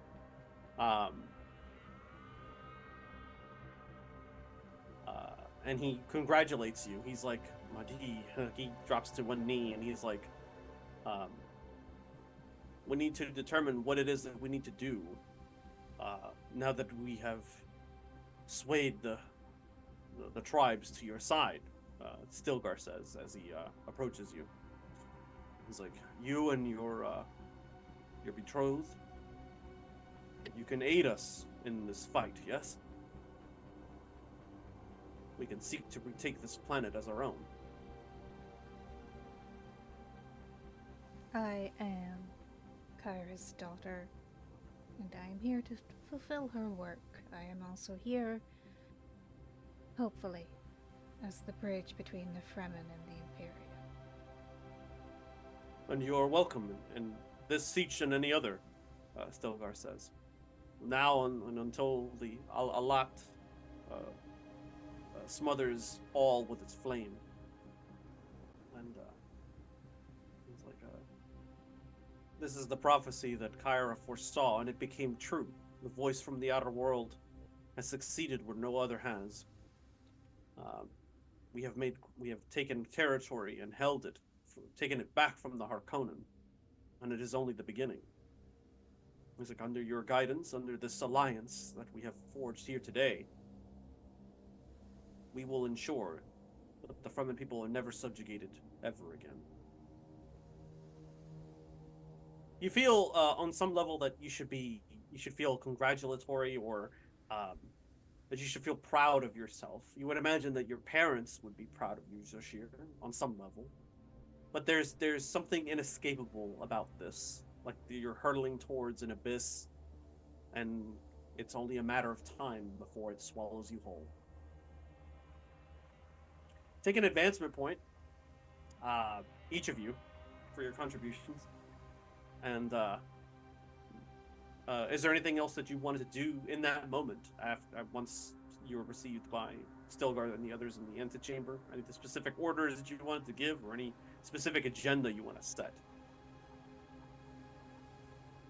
Daphne will warn that the Emperor is planning some sort of treachery. She doesn't know what, but it's coming.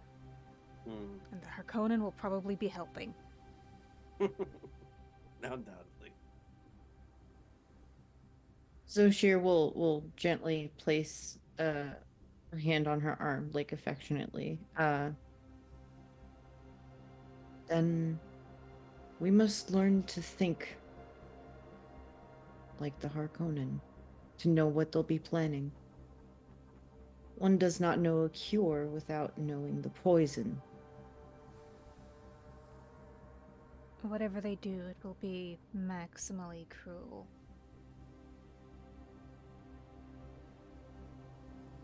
I will learn what I can when I travel to Gidi Prime. Yeah, Stilgar raises an eyebrow when he hears that you go to the realm of the Harkonnens. I am still Imperial. I have Imperial duties to fulfill. And yes, because I am Imperial, I will be able to land there, find welcome, and move relatively freely among them. Outframe politics. I am not unfamiliar to this. That's why I I'm understand. here. Well, unless there was anything else, we'll shift back to Odinai 3 and, where are you going? You were going to... Novabrund? Yes, you're going to the Novabrund homeworld. Well, actually, to where their palace is located, which is the moon of Cleone. Okay.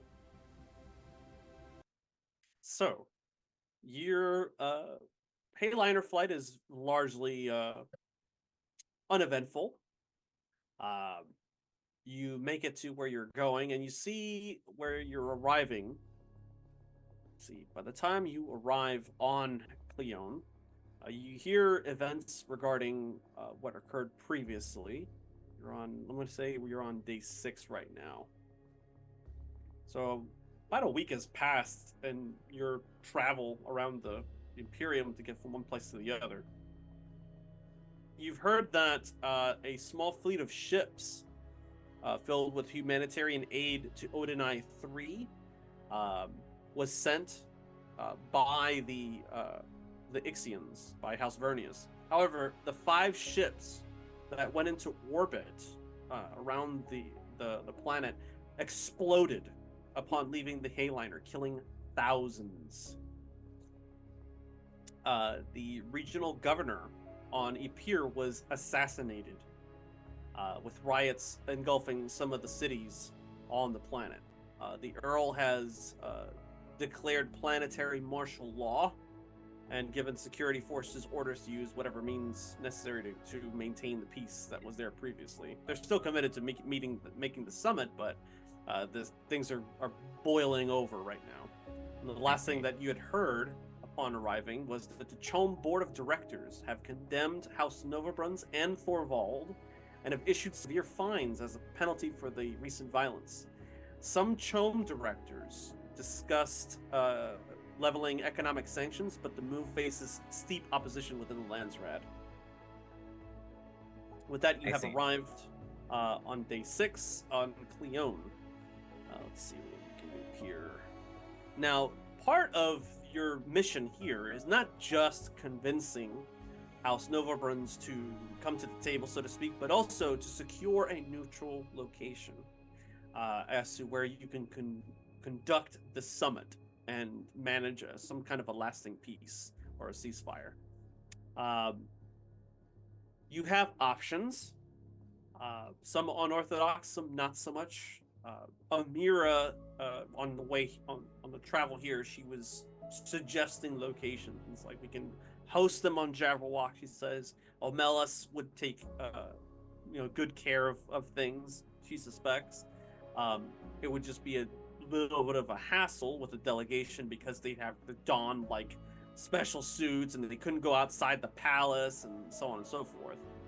Jabberwock is still kind of a mess. You had ideas on your own potentially. What would did you have any thoughts going into before the sitting down with House Novabruns as to what kind of neutral place you can establish talks? Well, I have a couple. Mhm. Since the White Rabbits have left, the moon is now secure. Yes. Okay, that's a great idea. I Wait, didn't think of that. It would just take a understand difficulty 0 to secure that Okay. as is essentially an extension of your homeworld. I have So a any spicier. I have a Oh. spicier idea that I'll float as well. Sure. Spicier is also a pun in this case. Oh. Because House Cheshire holds court on Arrakis now, and that would count as a neutral zone as well. That is correct. That's a good That's call. a good idea, actually. I like it. You can secure both. Arrakis is a little bit more fraught to secure than your homeworld. So I'll say I'll increase the difficulty some. By default, it goes to 1. I'll increase it to 2. But if you make a difficulty difficulty 2 understandable, you can establish that ahead of time before you even sit down for talks. Okay. Yeah, let's see how feasible Arrakis is. That sounds fun. Splendid. I have data analysis with understand. Will that apply? Yeah, I think so. Yeah. Cool. Logistics, absolutely. Yeah, this is definitely duty. What are we at for momentum currently? You have 2. If it's cool with everyone, I'll spend 1 for the 3 days. I would like to. Shit, after how much potentially generate some Archibald- momentum. how much Archibald just drop momentum left and right? Yeah, I think that's fair. Yeah, this feels like a good roll to generate some momentum. So Sure. All right, and yes, using focus. 2 successes. Okay, so that's right on the money. That works. Yeah, you secure any kind of summit. You can establish it in the palace in Carthage, or even the Atreides would host you in Arrakeen. And they're known for their diplomacy. So yeah, absolutely. Cool. Awesome. Very good. So now arriving here, Amir seems a little bit more confident in your efforts to try to secure some sort of a talk. Let's see, informal locations. Yeah, that would be right. Okay. Okay, so you can speak with the Novabrund family, that being Lady Eulalia, Lady Silta, and Neville. They're hosted on the moon in their big palace. You're flown in just like before on a pier. This time under the honor guard of the Novabrun's elite guard. You're brought initially to this very nice looking garden exterior. And waiting for you there is Lady Silta, who out of the 2 seems to be the more approachable one. She seems to be a little bit more easygoing, for lack of a better term, than the older matron of the house.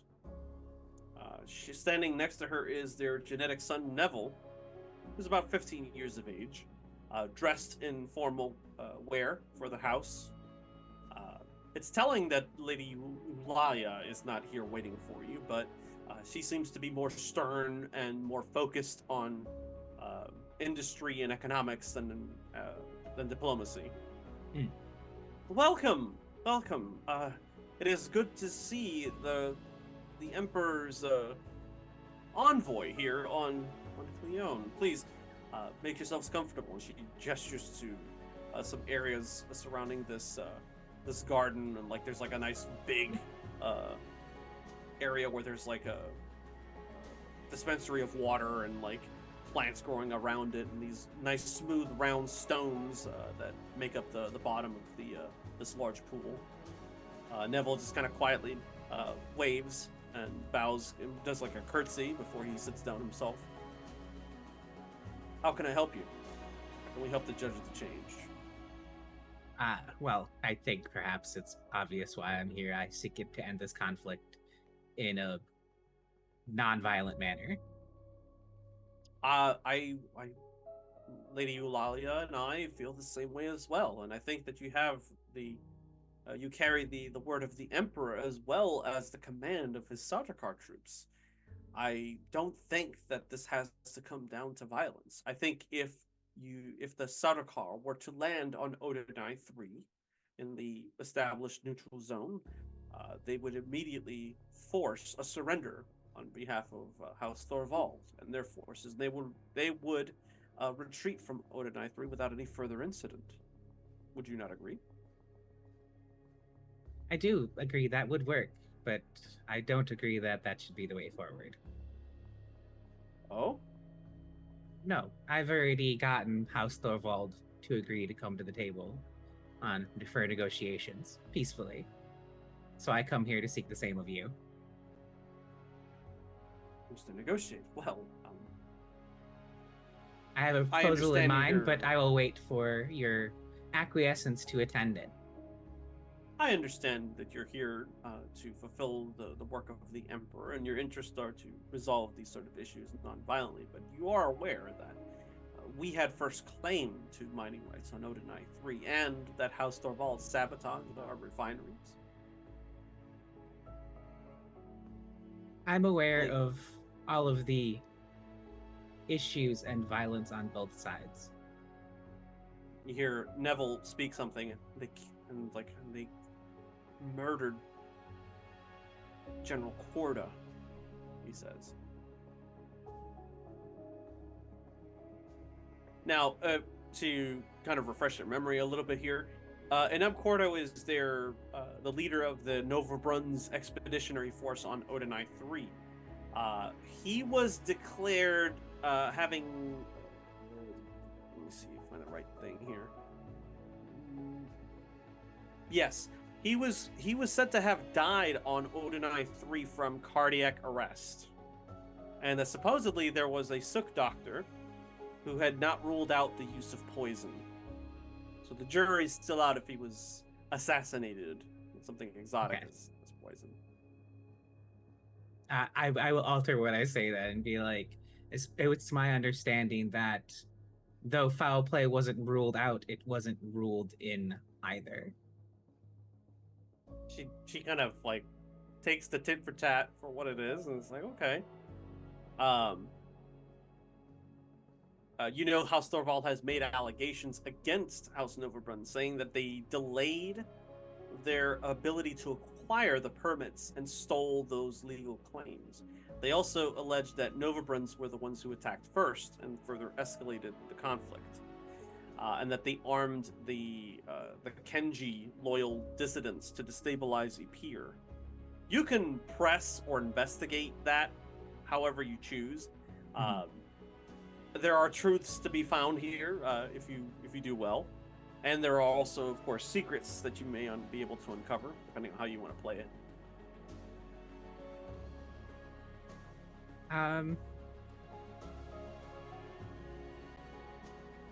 Yeah, I like being nosy. It's fun. Okay.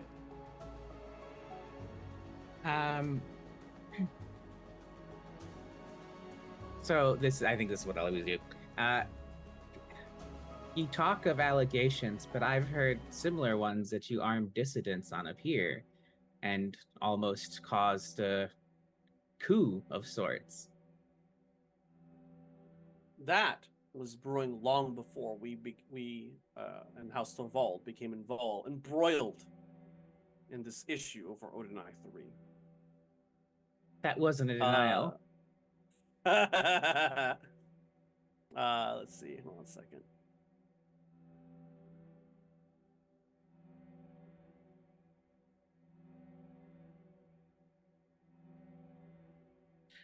Give me a discipline roll. She's going to. She's not. This is. Yeah, I'm not gonna make her roll a communications check, but this is just you to see like if she's if she seems trustworthy. Okay. I don't think my focus applies. I will use duty. I'm gonna go ahead and use that last momentum. Okay. No focus. 2 successes.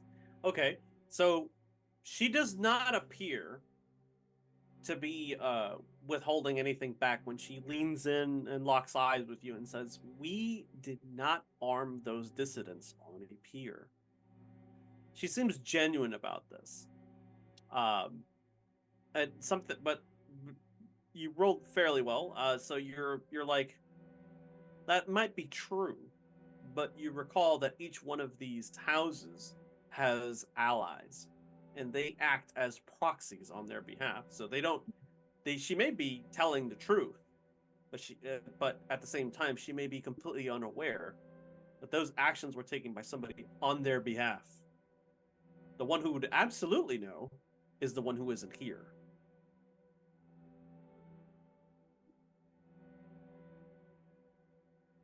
Okay. Fair enough. All right, so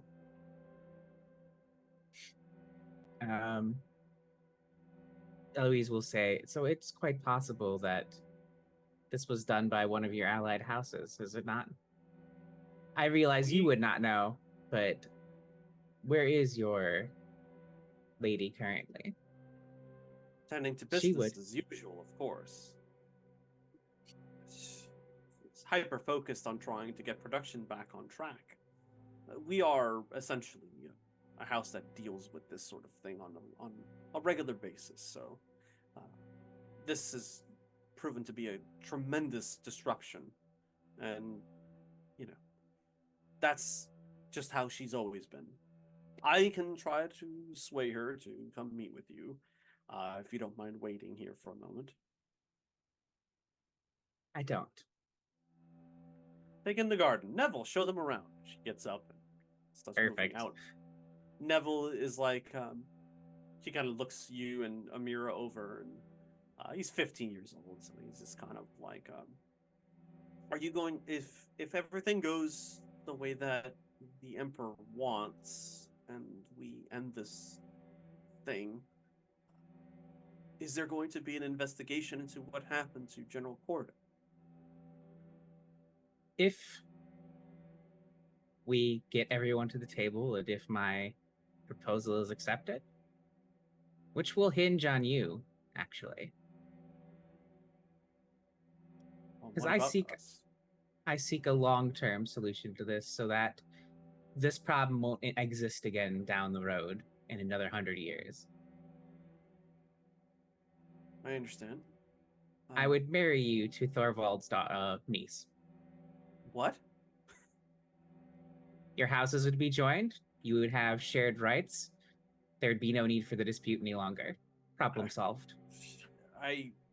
He's completely taken aback. He's just like, he did, like, none of this came through anybody's mind at one point. Like, what? We're in the middle of a war of assassins. Yes. Do you child, do you know how many wars have been ended through arranged marriages? I'm not a child, he says. You are compared to me. She'll like point to her eyeballs and the mutation and the blue within blue eyes. Like, I've seen more than you, kid. You're a child. He's just like, I'm not a child. I understand how these things work. I understand, but you,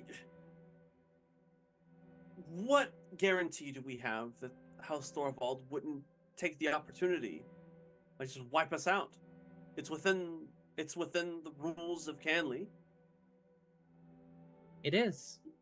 That's why you're all coming to the negotiating table together in a neutral area.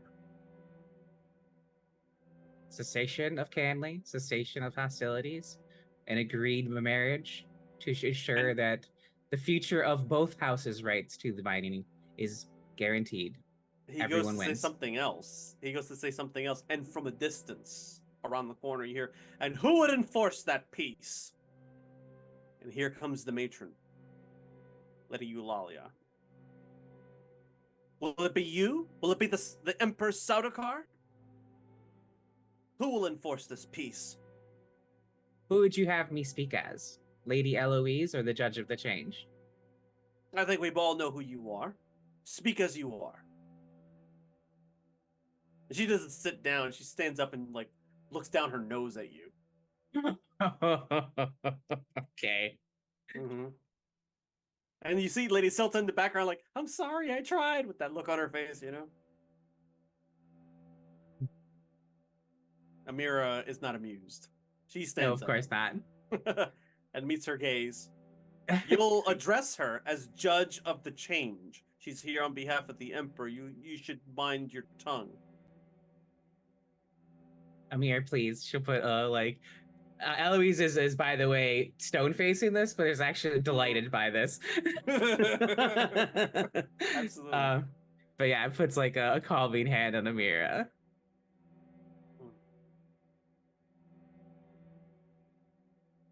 Dare you? She's like, How dare I? she she refers to Amira's at your mouth thing. She's like, you want the truth? Very well. We did not sabotage, or sorry, they did not sabotage our refinery. But we did use that pretext to push the Tharvald expedition off of the claim because, as my consort has already said, we were there first. Those are our mining rights. The absurdity of schoolyard, I was here first. Politics. Oh, please. These are the politics that have been peddled to us by your employer. Don't pretend that you don't give them any mind. It is precisely why you're here, is it not?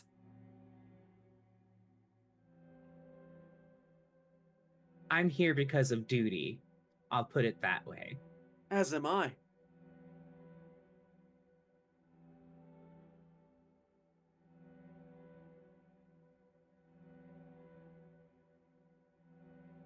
So,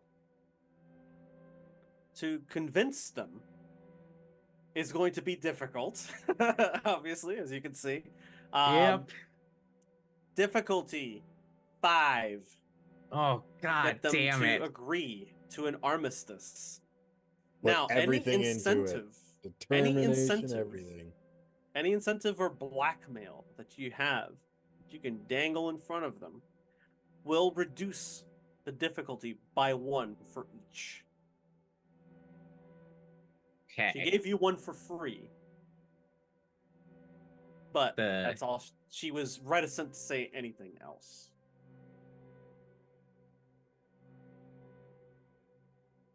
Okay. So she gave me the refinery for free. Can I, before I make this awful roll, can because she was brought here so I could probe her about the army dissidents. Can I probe her first? Oh, about yeah, you can do that. Yeah, so Deli's be like, you've mentioned the refinery. Thank you for that. Now I'm going to ask what I originally summoned you for. did you arm the dissidents that were going to attempt a coup on planet name Appear? To get a yeah, you're pressing her. You're gonna have to meet her steely resolve in a roll off, essentially. Sounds Uh, good. Let's see. She is considerable with her determination, so I'm gonna say it's gonna be difficulty 7. What drive are you using? Difficulty 4. Sorry.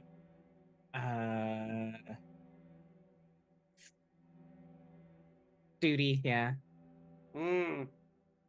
Duty versus truth. It's actually less difficult, so it's difficulty 3. Go ahead. Right. You got this. Communicate, duty. I don't know if I'm being deceitful. I don't think I am. Nah. I have ulterior motives, but I'm not being deceitful, I don't think. Oh. Well, I happen to have a determination point still, so let's go ahead and Oh. turn that 17 into a 1. Very well done. Very well done. Yeah, so you're just like, look, you need to give me something before we can, get anywhere with this. Did you arm those rebels on a pier? And she reiterates what Lady Silta said. No, we did not give permission to do so. You want to know who did? Speak to Urka Udo. I'll write that in the chat here in a second. Okay. She is the envoy for House Lindarin. You'll find her on Kaitane. She secures weapons and sends them to the field. That's who supplied the. Hold on a second. I had a previous name here. I forgot to list. There you go. That's who secured weapons for the dissidents on a pier. Very well. Satisfied? I am. And then when I return to Kaitane, I will do so. For now, though.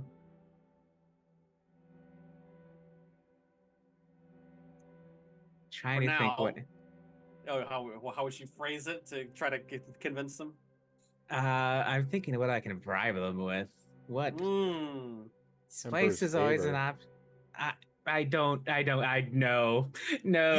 If you're particularly confident, you can promise them their mining rights, meaning they get to keep Odinite 3, but they have to come to the summit and agree to a cessation of hostilities against House Thorvald. But then you'd have to work doubly hard to either pay off House Thorvald or somehow convince them with something else to get them to concede.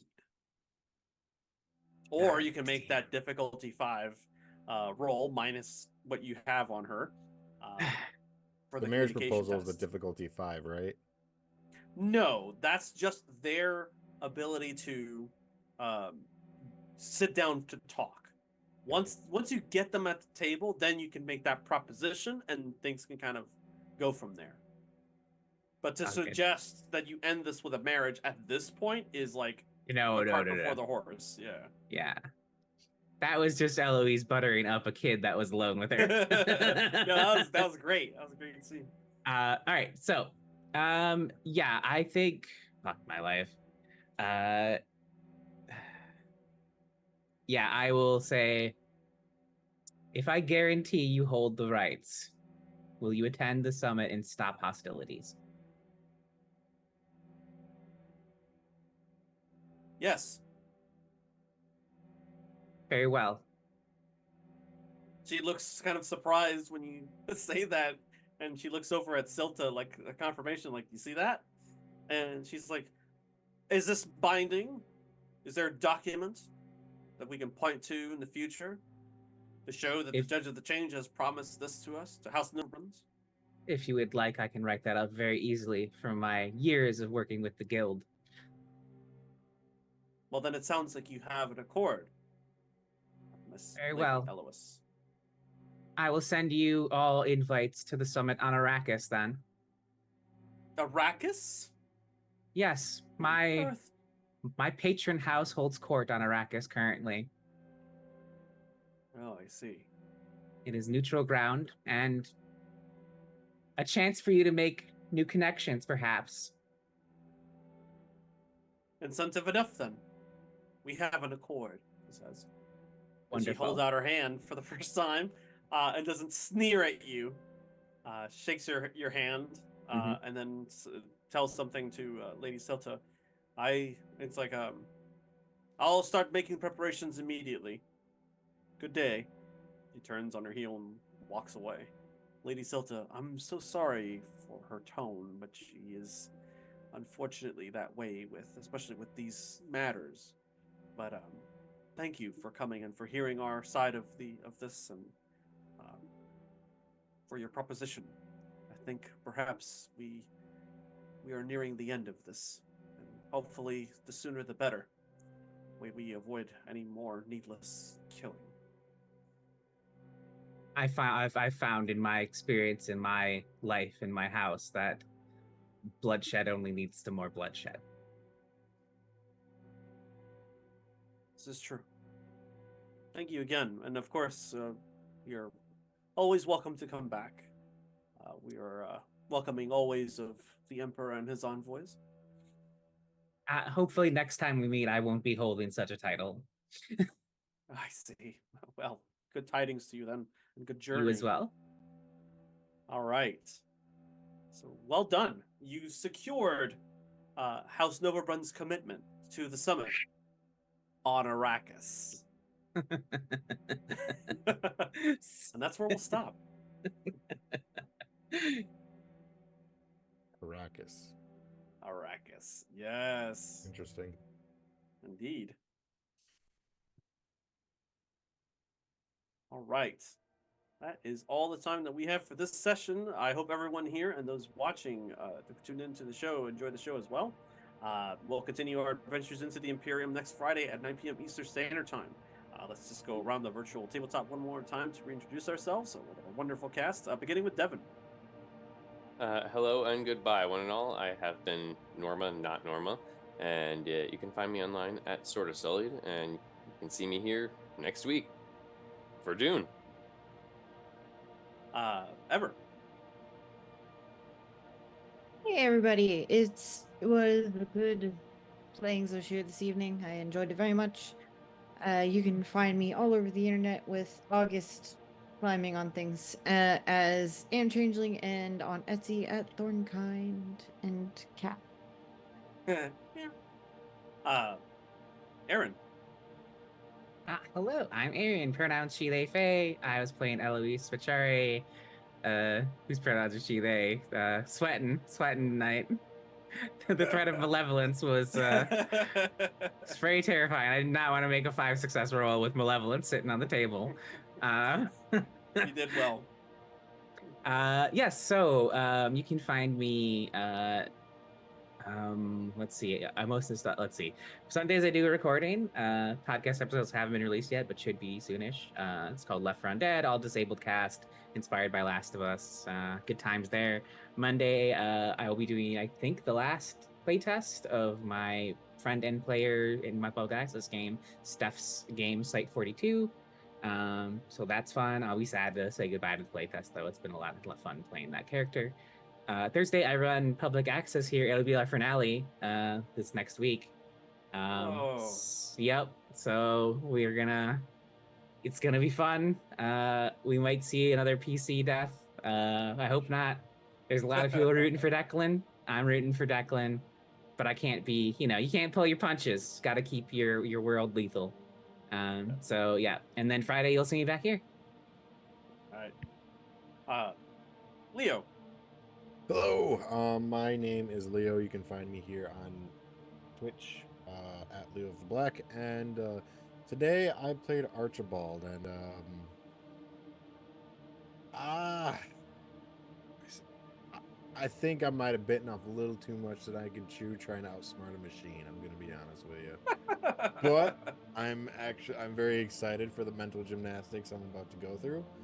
So we'll see what happens. Plus, that little meeting that Eloise is going through, there might be an interruption. Oh, Maybe. nice. And last but not least, of course, Rachel. Hello, I'm Rachel. I've been playing Lady Daphne, and this was I got some really amazing scenes. That was so much fun.